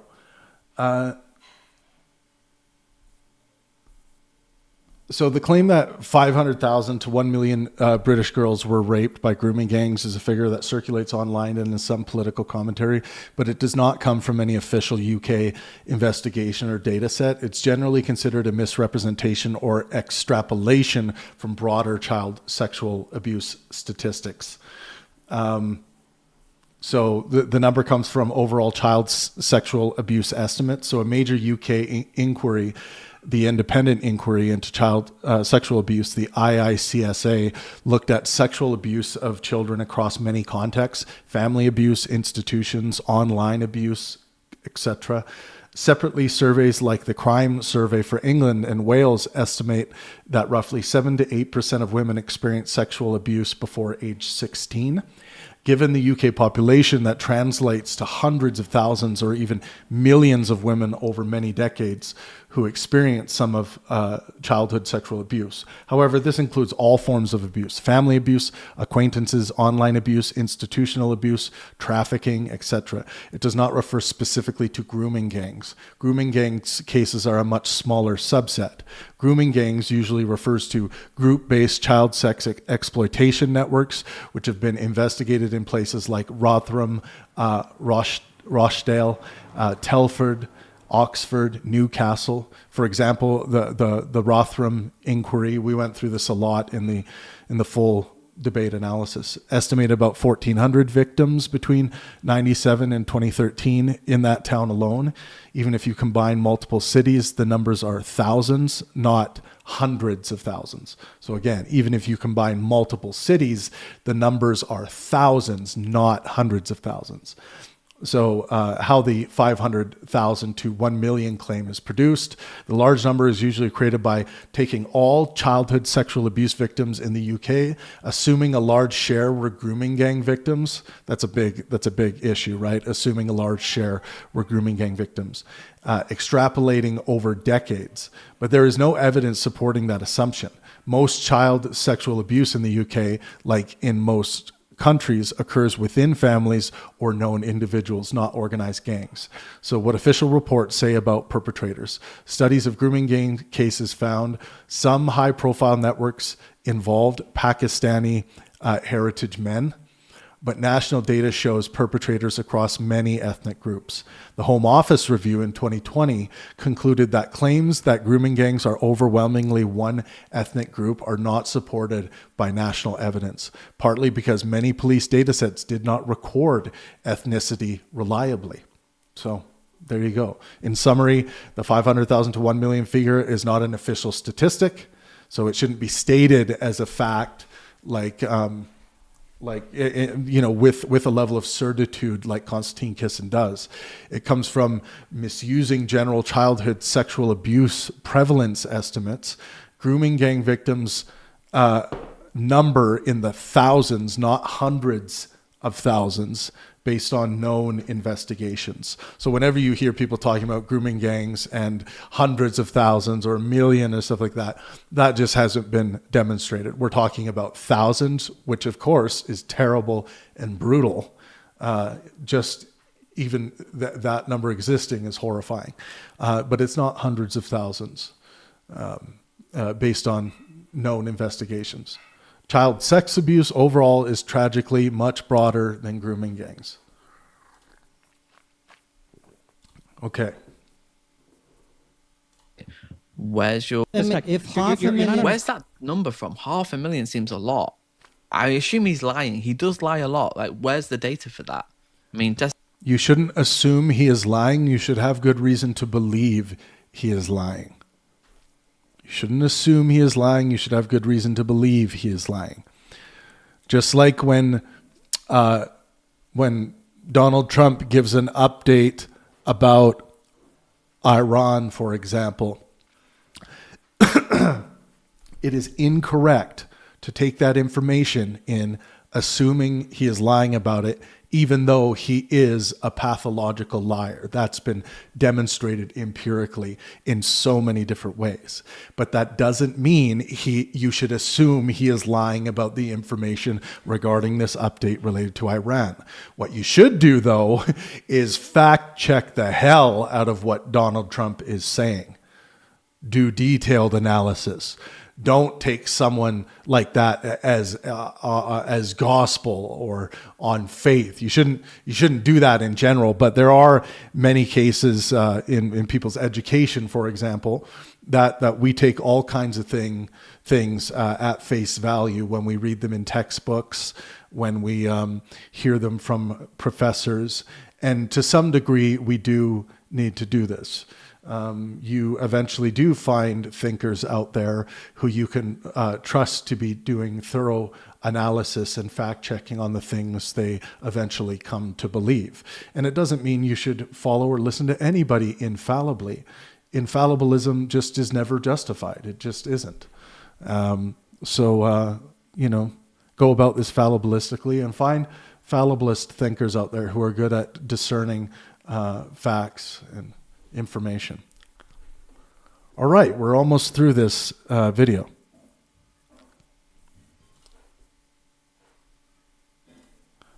Someone just said, in the Pangburn universe, grifters don't exist. Yeah, grifters still exist as much as they do in any universe. But the question is, what is warranting the belief of this particular person being a grifter?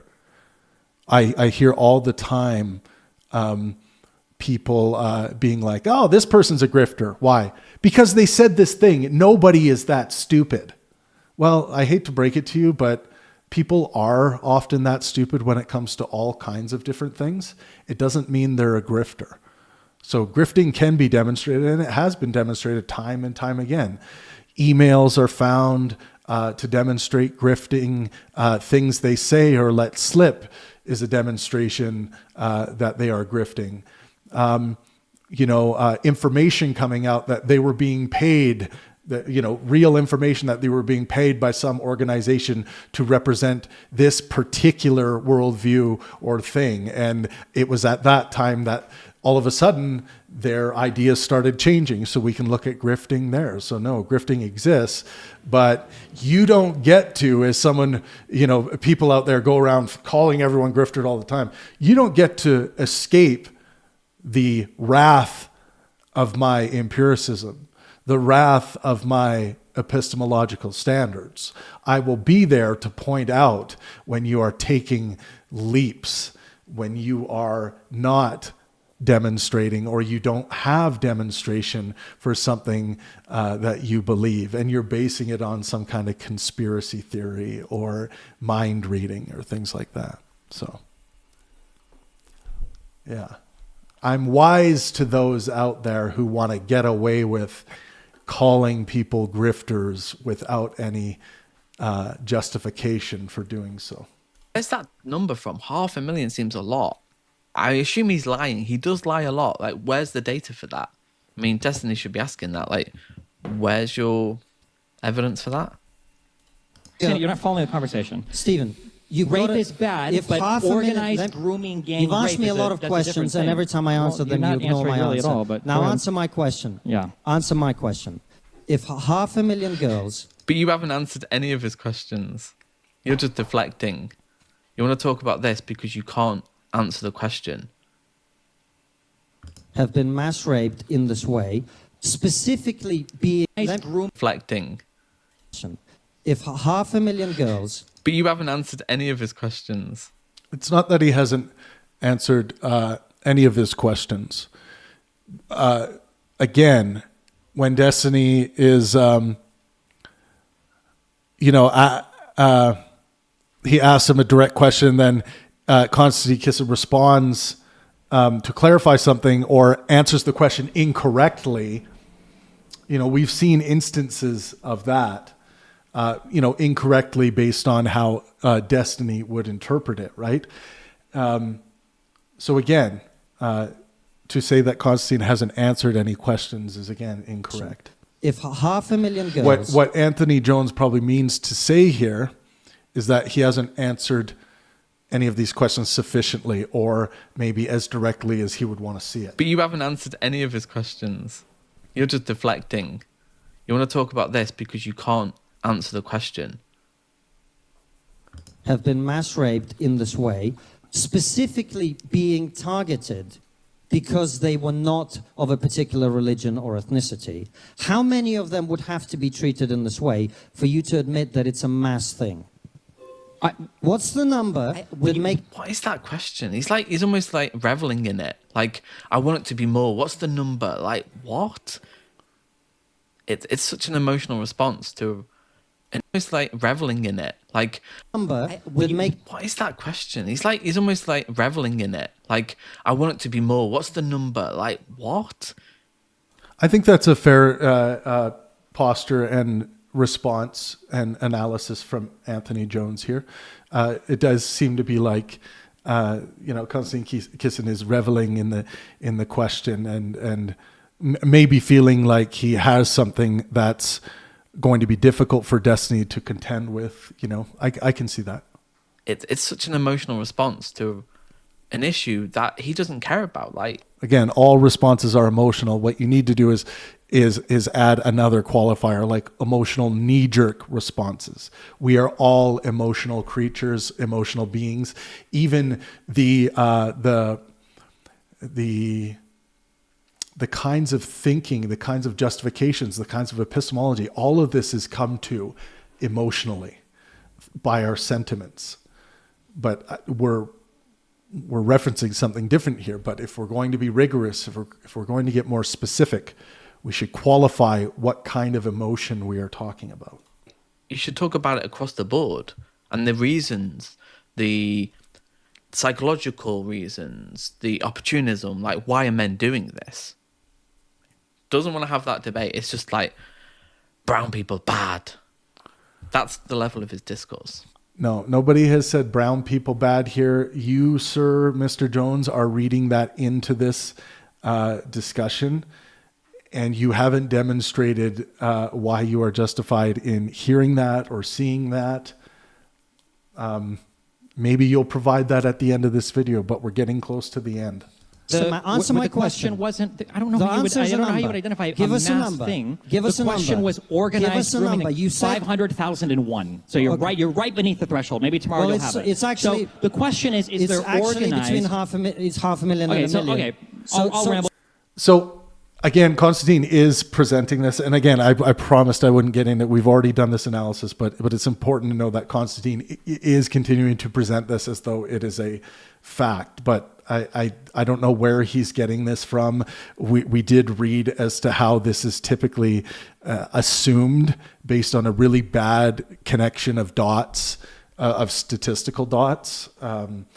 So anyways, I thought I should point that out again. Well, So for a you second, agree and then that you can it's ramble mass. after. Since So you we're not gonna agree back that and it's forth. My mass. issue is because you guys, you do this thing over and over again where you won't accurately identify a problem. You'll invent these things because rape isn't bad enough. Now it has to be like a mass grooming gang rape thing. And then what happens is you conservatives, you play this game where you falsely identify a problem, you lie to the audience about it, and then you manage to gain power. You go through with some wacky scheme.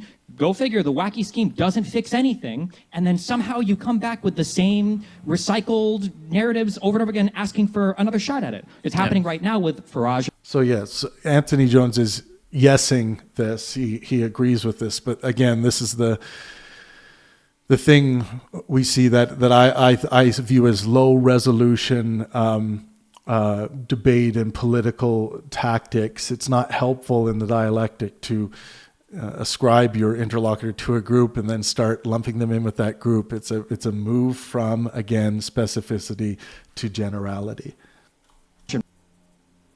Reform. It happened with Brexit. Brexit didn't reduce immigration. It didn't help you with your economy. It didn't do anything really good for the United Kingdom at all. And then it's happening now with reform coming in and making all of these promises to the British people that you're going to be able to cut all of the revenues coming in. You're going to be able to increase all of your funding. You're going to have a no-wait NHS. And it's all built on the same lies over and over again that didn't help you affect any positive outcomes in the past. And it's not going to help you affect any positive outcomes in the future. You can sit here and So after I responded to the grifters comment, I said, we don't live in an information void. These people are on social media. We see what messages they promote. Then use that as evidence to demonstrate your claims. The claims are being made in this video. Use it to demonstrate. It shouldn't be just accepted as this general fact everybody knows. This isn't gravity exists.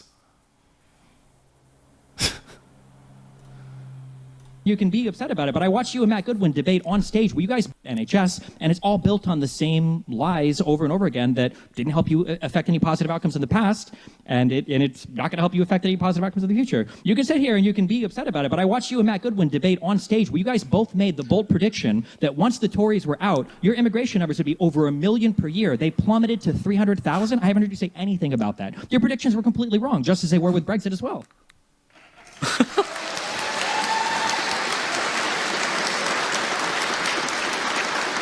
I think we'll end there because he's not going to have a response because he's not interested in a good faith debate.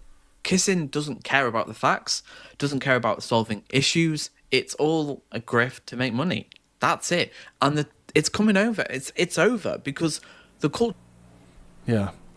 So again, a lot wrong here. Let's go Didn't through it reduce again. immigration. It didn't help you reform coming in and making all of these promises to the British people that you're going to be able to cut all of the revenues coming in. You're going to be able to increase all of your funding. You're going to have a no-wait NHS. And it's all built on the same lies over and over again that didn't help you affect any positive outcomes in the past. And it's not going to help you affect any positive outcomes in the future. You can sit here and you can be upset about it, but I watched you and Matt Goodwin debate on stage where you guys both made the bold prediction that once the Tories were out, your immigration numbers would be over 1 million per year. They plummeted to 300,000. 2000. I haven't heard you say anything about that. Your predictions were completely wrong, just as they were with Brexit as well.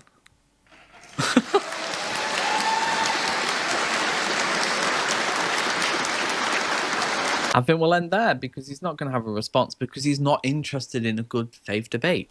So he's assumed that there's going to be no response here. That's a mistake. You are analyzing and reviewing a dialectic here. There has been questions and responses up until this point, so you should expect that there could be a response here. And you're stating, Mr. Jones, that there is no interest in a good faith debate here, but you haven't demonstrated a lack of honesty or sincerity of intention. That's not the same as demonstrating what you perceive as stupidity or bad epistemology or whatever, bad posture during the, a lack of virtue in the dialectic. Hasn't been demonstrated. Kisin doesn't care about the facts. You kind of are acting like it's self-evident. And that's this whole self-evident thing is usually where people go when they don't have any specificity, they don't have sufficient justification, they don't want to be pinned down empirically. And, when they are, you kind of have to say like, well, it just seems that way, and why does it seem that way? Well, I know how these guys think. It's like, okay, now we're into mind reading, and it's this wasn't a good finish at all to this review video. Response because he's not interested in a good faith debate. Kisin doesn't care about the facts, doesn't care about solving. Doesn't care about the facts. Demonstrate that. He has presented what he believes to be the facts, that they could be incorrect, but that doesn't mean he doesn't care about the facts. Do you see the difference? Issues, it's all about the facts, doesn't care about solving issues. Again, if you think he doesn't care about solving issues, why do you think he's out there talking about these issues? Don't you think he's trying to pursue his purposes just the same way you are trying to pursue your purposes? That's what human beings do.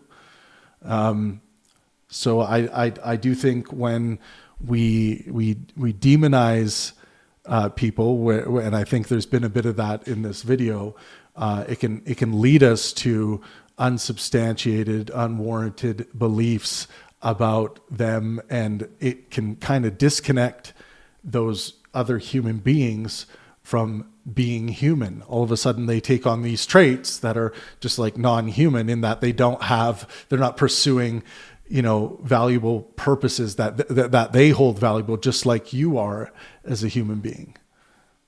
It's all a grift to make money.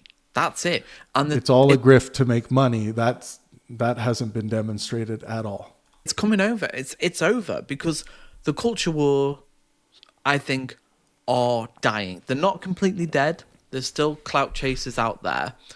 But the left have learned their lessons to focus on cost of living and real solutions. And we're winning because this doesn't cut it. Chasers out there. But the left, it's all a grift to make money. That's it. And it's coming over. It's over. This is a very simple-minded conclusion, low resolution, lack of demonstration. We are back again to that Warren Smith level, Jake the Rattlesnake TV guy level of dumpster diving philosophy. That's where we've got now. The whole thing isn't that. There were some shining moments, but very ugly conclusions here. Because the culture war, I think, are dying. They're not completely dead. There's still clout chasers out there. But the left have learned their lessons to focus on cost of living and real solutions. And we're winning because this doesn't cut it. Fighting over what... The culture war is dying. We are winning. Where's the demonstration? By what standard are you measuring this? We need to include this stuff. We need to be more empirical.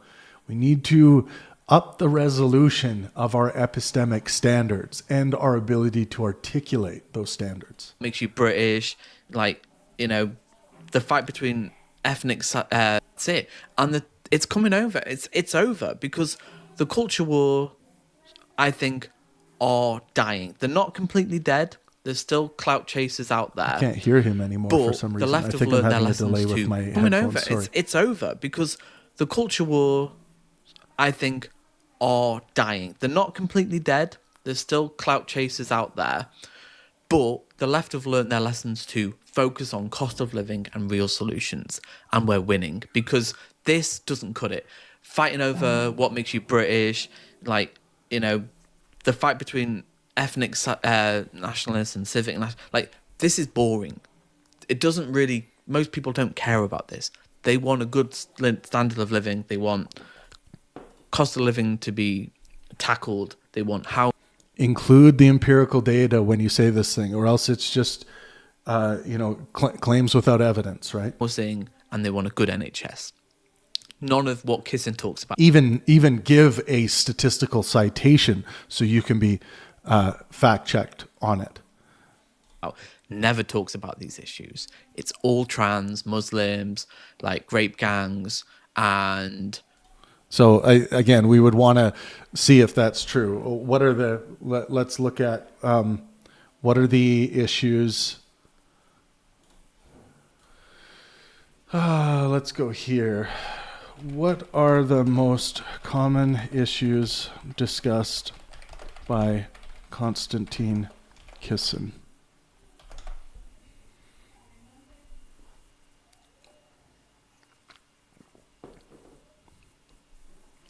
So free speech and censorship is a big one. Woke culture and identity politics, which would include, the trans stuff. Immigration and multiculturalism, Western civilization and liberal values, political and culture wars, immigration, economy and national policy, geopolitics and global conflict, media, comedy and cultural critique. Can you apply a percentage based on available data to how much he speaks on each category?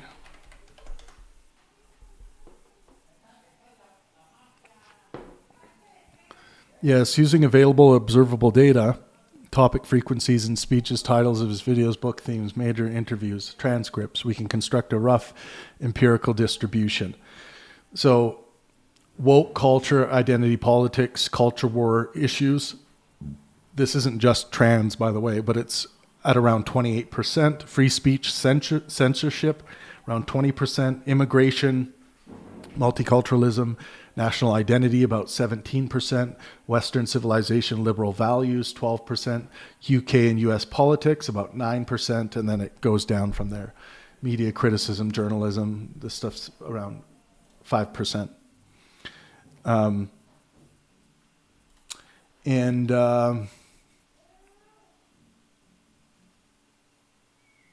So a lot of the examples in the woke culture spaces, woke culture has gone too far, speeches, critiques of DEI or identity politics, debates on gender ideology and race politics.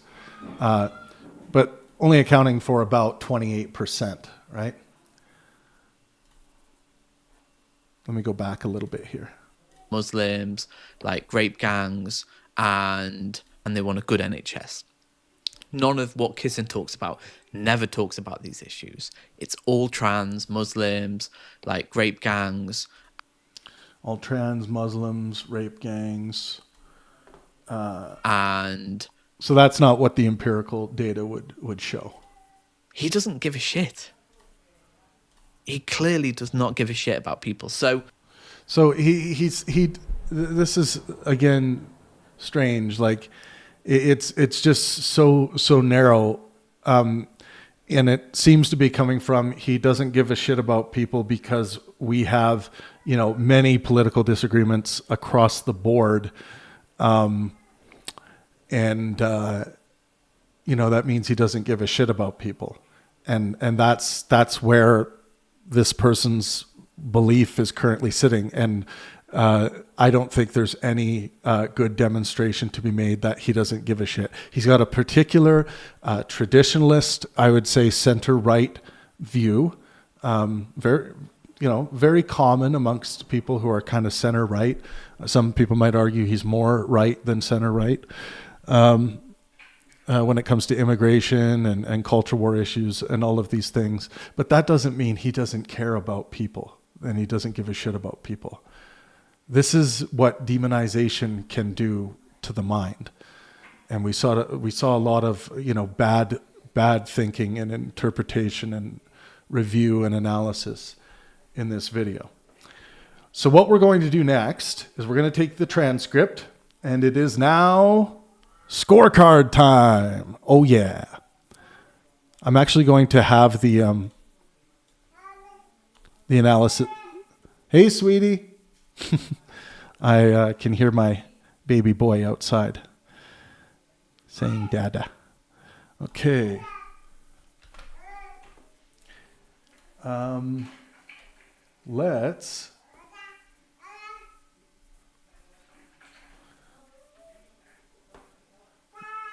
Let's move to, I'm just finishing the analysis here, honey.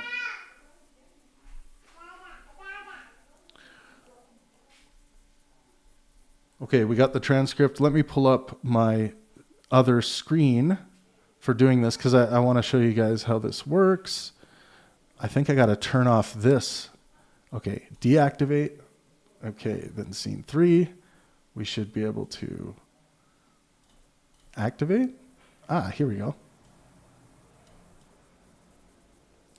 There we go. All right, let's scorecard this thing.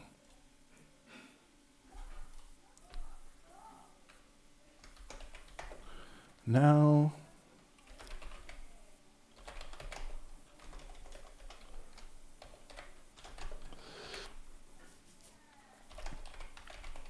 analyze this reviewer, and let's make sure we get their name correct here.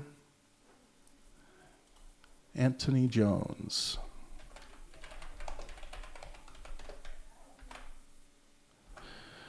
And let's run it.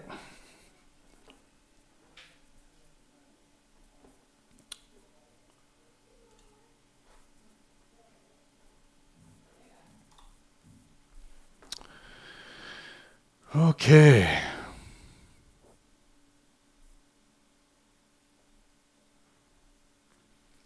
Okay. Pangburn Virtue Analysis for Antony Jones. Reviewer of the Destiny vs. Konstantin Kisin debate. Fallibilism. Corresponding maxim. Certainty is almost certainly unattainable. Observed behavior. The reviewer displays mixed epistemic posture. He occasionally appeals to empirical reasoning and evidence, but also exhibits strong rhetorical certainty and hostility toward the opposing side. Supporting evidence. Jones does show some skepticism toward claims lacking evidence. 500,000 seems like a lot. I assume he's lying. Like, where's the data for that? That was at 1626. This reflects a fallibilist impulse. He does not immediately accept Kisin's numerical claim and ask for verification. And in this particular instance, it turned out that there wasn't any good empirical data to support the 500,000 claim. He also contextualizes crime statistics historically. The height of terrorism in the UK was during the 70s, during the Troubles in Ireland, 1143. This indicates an attempt to situate claims in historical evidence rather than accepting narrative framing. Non-supporting evidence. Despite the skepticism, he frequently expresses high certainty about the opponent's motivations and psychology without evidence. Examples. It's just insane how dumb Kisin is at 7:04. He's just a clout chaser at 10:39. He doesn't care about solving issues. It's all a grift, 1930. These statements attribute motives without evidence and demonstrate epistemic overconfidence without conflicts with Pangburn fallibilism. Pattern recognition. Jones shows selective fallibilism. He applies skepticism to claims made by ideological opponents, but not to his own interpretations or psychological judgments. This asymmetry is common in political commentary, epistemic caution toward opposing claims, but dogmatic certainty about adversaries. Score rationale. Evidence-based skepticism is present, but is undermined by high rhetorical certainty and psychological speculation. The score, 6 out of 10. So yeah, a couple of those moments where he interjected and the fallibilism kicked in definitely helped him with this score. A lot of improvement still to be made there, though. Well-being. Maximize well-being for yourself and those around you. Observed behavior. Jones frames many of his arguments around harm reduction and concern for victims, particularly regarding sexual assault and social policy. Supporting evidence. He repeatedly condemns rape and emphasizes universal moral concern. I think rape is bad when white people do it too. I think it's bad when everybody does. 1506. He also criticizes instrumentalizing victims for political narratives. They pretended to care about this when it's just an issue to bash brown people, 1425. This reflects a well-being oriented ethical frame where harm to individuals is central. Non-supportive evidence. However, the presentation sometimes slips into tribal moral framing rather than neutral concern. These people are not in reality, 1215, it's just disgusting, 1418. These statements escalate moral hostility rather than encouraging constructive problem solving. Pattern recognition. Jones appears motivated by moral concern, but his discourse sometimes prioritizes political tribalism over collaborative problem solving. Score rationale. Strong moral concern is evident, but delivery style reduces constructive impact. So it's a 7 out of 10, which is not a horrible score. Part of this is that Jones appears motivated by moral concern. That's in great favor to him when scoring well-being. And I definitely agree with that assessment. Communication, good faith, and helpfulness are the minimum requirements for a fruitful dialectic. Observed behavior. Communication quality is the weakest virtue in this review. Jones provides commentary rather than engaging dialectically with the arguments. Supporting evidence. There are moments where he attempts to clarify debate structure and reasoning. You laid out a bunch of numbers and I just explained why they're contextless and meaningless. Oh, that was actually, he also explains, these are moments where he attempts to clarify debate structure and reasoning. Okay, that 239 quote was from Destiny. So we'll consider that in the later omission. Non-supporting evidence. However, the majority of the commentary includes insults, dismissive language, and attribution of bad faith. He's just insane, 212. It's anti-reality at around the same time, 212. He doesn't care about people, 20 minutes and 27 seconds. He's not interested in good faith debate, 16 minutes and 18 seconds. And keeping in mind, the one piece of supporting evidence here was actually a mistake in the interpretation by the system. That was actually Destiny's comment.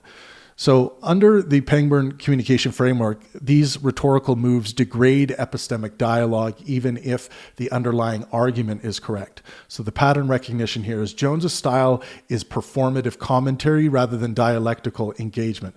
This is common in political reaction videos where the primary incentive is persuasion or entertainment rather than mutual understanding. So the score rationale here is frequent hostility and assumption of bad faith, significantly undermine communicative virtue. So the score here is a 4 out of 10. That's a failing grade. So patience, the maxim, ultimate patience even in the face of detestable ideas. Observed behavior. Jones shows low patience toward opposing viewpoints. Repeated interruptions and dismissive framing.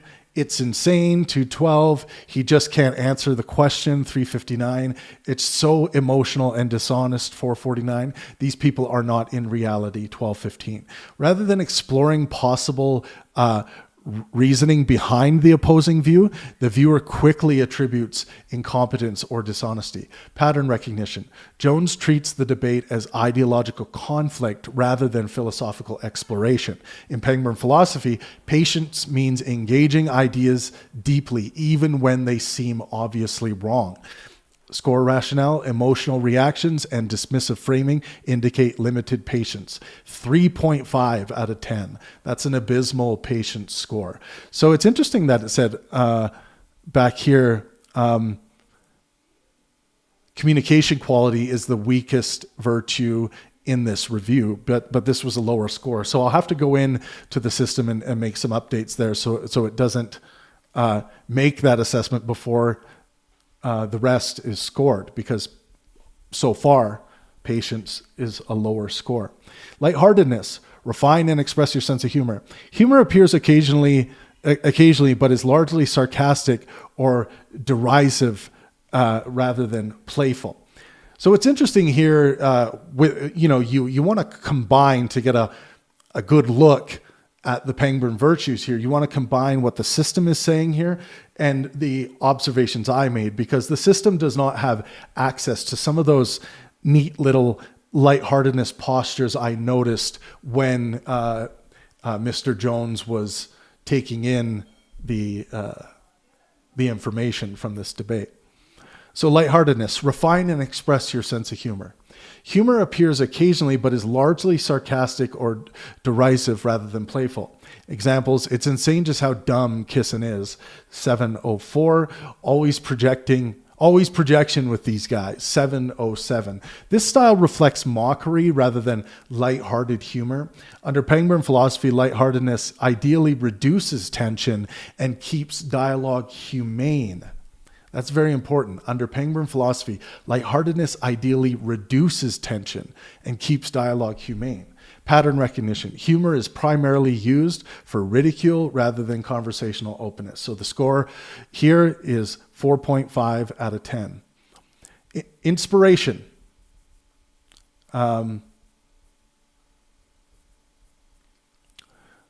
Art and science. Let art and science inspire.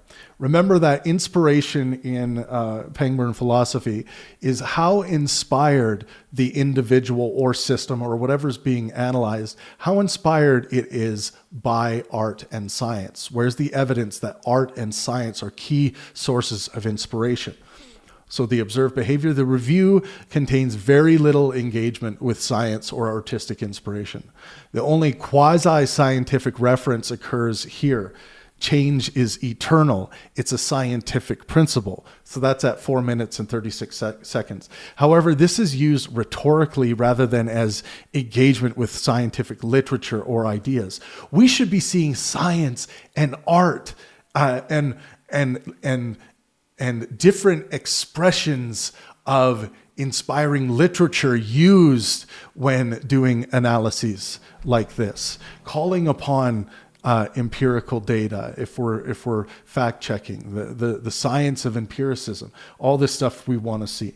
So the commentary is political analysis, not intellectual exploration of science and art. So the score is 3 out of 10, which is a very low score. It would have the score would go up drastically if empirical justifications were given for the claims made by Mr. Jones. So the final score here is a failing grade of 4.7 out of 10.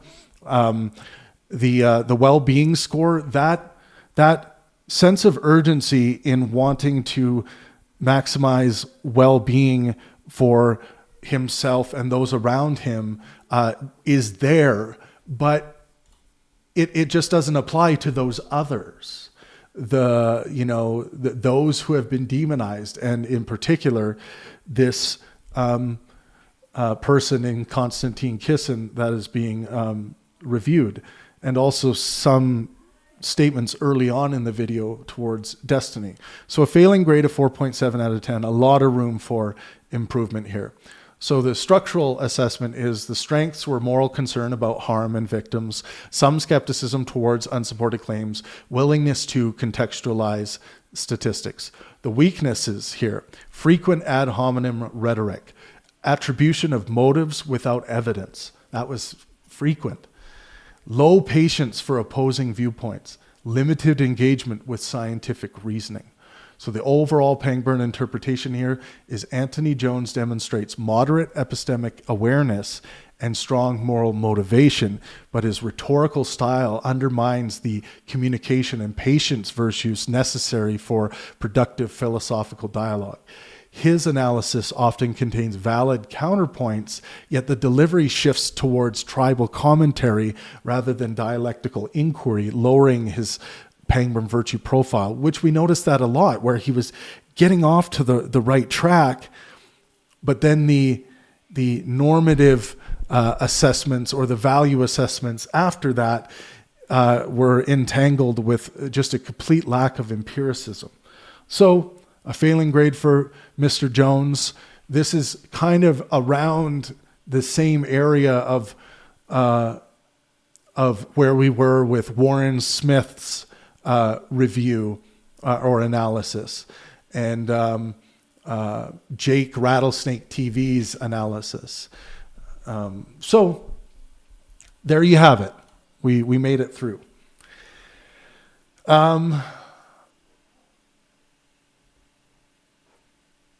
Thank you so much for being with me for all this. Make sure you drop a like before you leave. Let's see if we have some more comments to go through.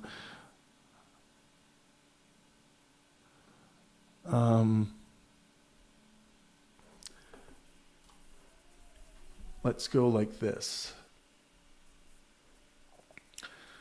I'm going to go back to this screen so you guys can still see the video we were. Okay. For some reason, when I switch screens, I have to like deactivate and then activate. Okay, there we go.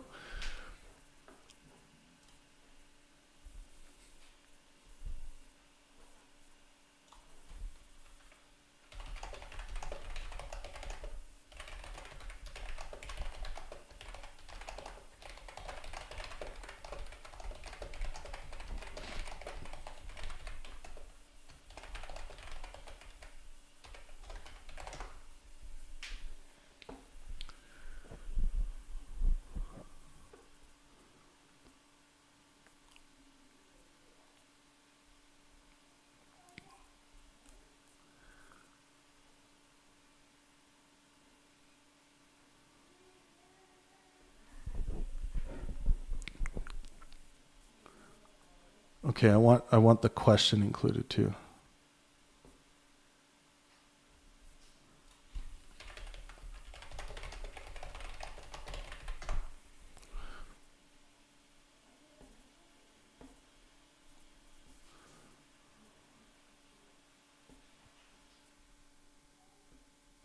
Okay, so someone asked here, Pangburn, come on, can you give one single example up to this point where Kisin actually answered a question? So I am to infer from that you haven't seen these examples. So let's go through it. I have the entire transcript here. At timestamp 3 minutes and 30 seconds, Destiny says, when you say a lot of people came, what exactly does that mean? How do we determine whether the amount is actually a problem? Kisin said in response, more people came to Britain in the last 35 years than came in the previous 2,000 years. That's a massive demographic shift. Now, he answered the question, but I think what many would argue who think that Konstantin Kisin didn't answer a question, they would say that that was a stupid answer. And fair enough. You could make arguments as to why that was a stupid answer. Timestamp 5 minutes and 5 seconds. Dusty says, but saying that's a lot of people doesn't tell us anything. Why is that necessarily bad or problematic? Kisin says, because it represents a scale of change that is historically unprecedented. That level of demographic transformation will obviously affect the country. So that's a question and answer, Destiny question answered by Kisin at 5 minutes and 5 seconds. And this is of the This is from the debate transcript, by the way. Exchange 3, timestamp 7 minutes and 12 seconds. What actual changes are you pointing out? What specifically has happened that shows this is a problem? Kisin says, look at the cities like London. The demographics have changed dramatically in a very short period of time. Again, you might think that's a stupid response, but he's responding to the question. Your question was, Pangburn, come on, can you give one single example up to this point where Kisin actually answered a question? You might be asking a different question, by the way. You might be asking where Kisin answered a question to your satisfaction or to my satisfaction. Another question at 7 minutes and 12 seconds. What actual changes are you pointing to? What specifically has happened that shows this is a problem? Oh, we just did that one. Sorry. At timestamp 8:44, Destiny says, do you have any specific numbers or projections showing this leads to negative outcomes? Kisin references immigration figures and shifts the argument toward illegal immigration and government spending on accommodation. So he does reference immigration figures in response. At timestamp 11:01, Destiny says, are we talking about legal immigration or illegal immigration? Because those are two different issues. Kisin says, well, both matter. Legal immigration contributes to demographic change and illegal immigration compounds the issue. So there's another response to a question. Timestamp 13:16. What exactly do you mean by culture here? What part of British culture are you saying immigration threatens? Kisin says, culture is fragile. If you bring a large number of people who don't share, so he's responding to the second question. What part of British culture are you saying immigration threatens? Culture is fragile. If you bring in a large number of people who don't share the same values, it will inevitably change. Timestamp 15:21, Destiny says, but culture changes constantly. Why should immigration driven? So I can go through that. This is just part one. So if you're watching this debate and you're saying, Kisin never even actually answered a question, you're not listening. You're just not listening to what's going on. I don't know if it's your bias. I don't know what's going on, but you're not listening. Need to become better listeners in order to do accurate analysis so that we have accurate beliefs relating to the content and information we are taking in. But anyways, that's it for this stream. Thank you so much for those of you who stopped by. Make sure you drop a like on the way out. Make sure you're maximizing well-being for yourself and those around you out there. Even if you strongly disagree with them, try to have ultimate patience for those who hold ideas that you detest. It's going to help you a lot more in serving your purposes. But yeah, and as always, let art and science inspire. Thanks for being here.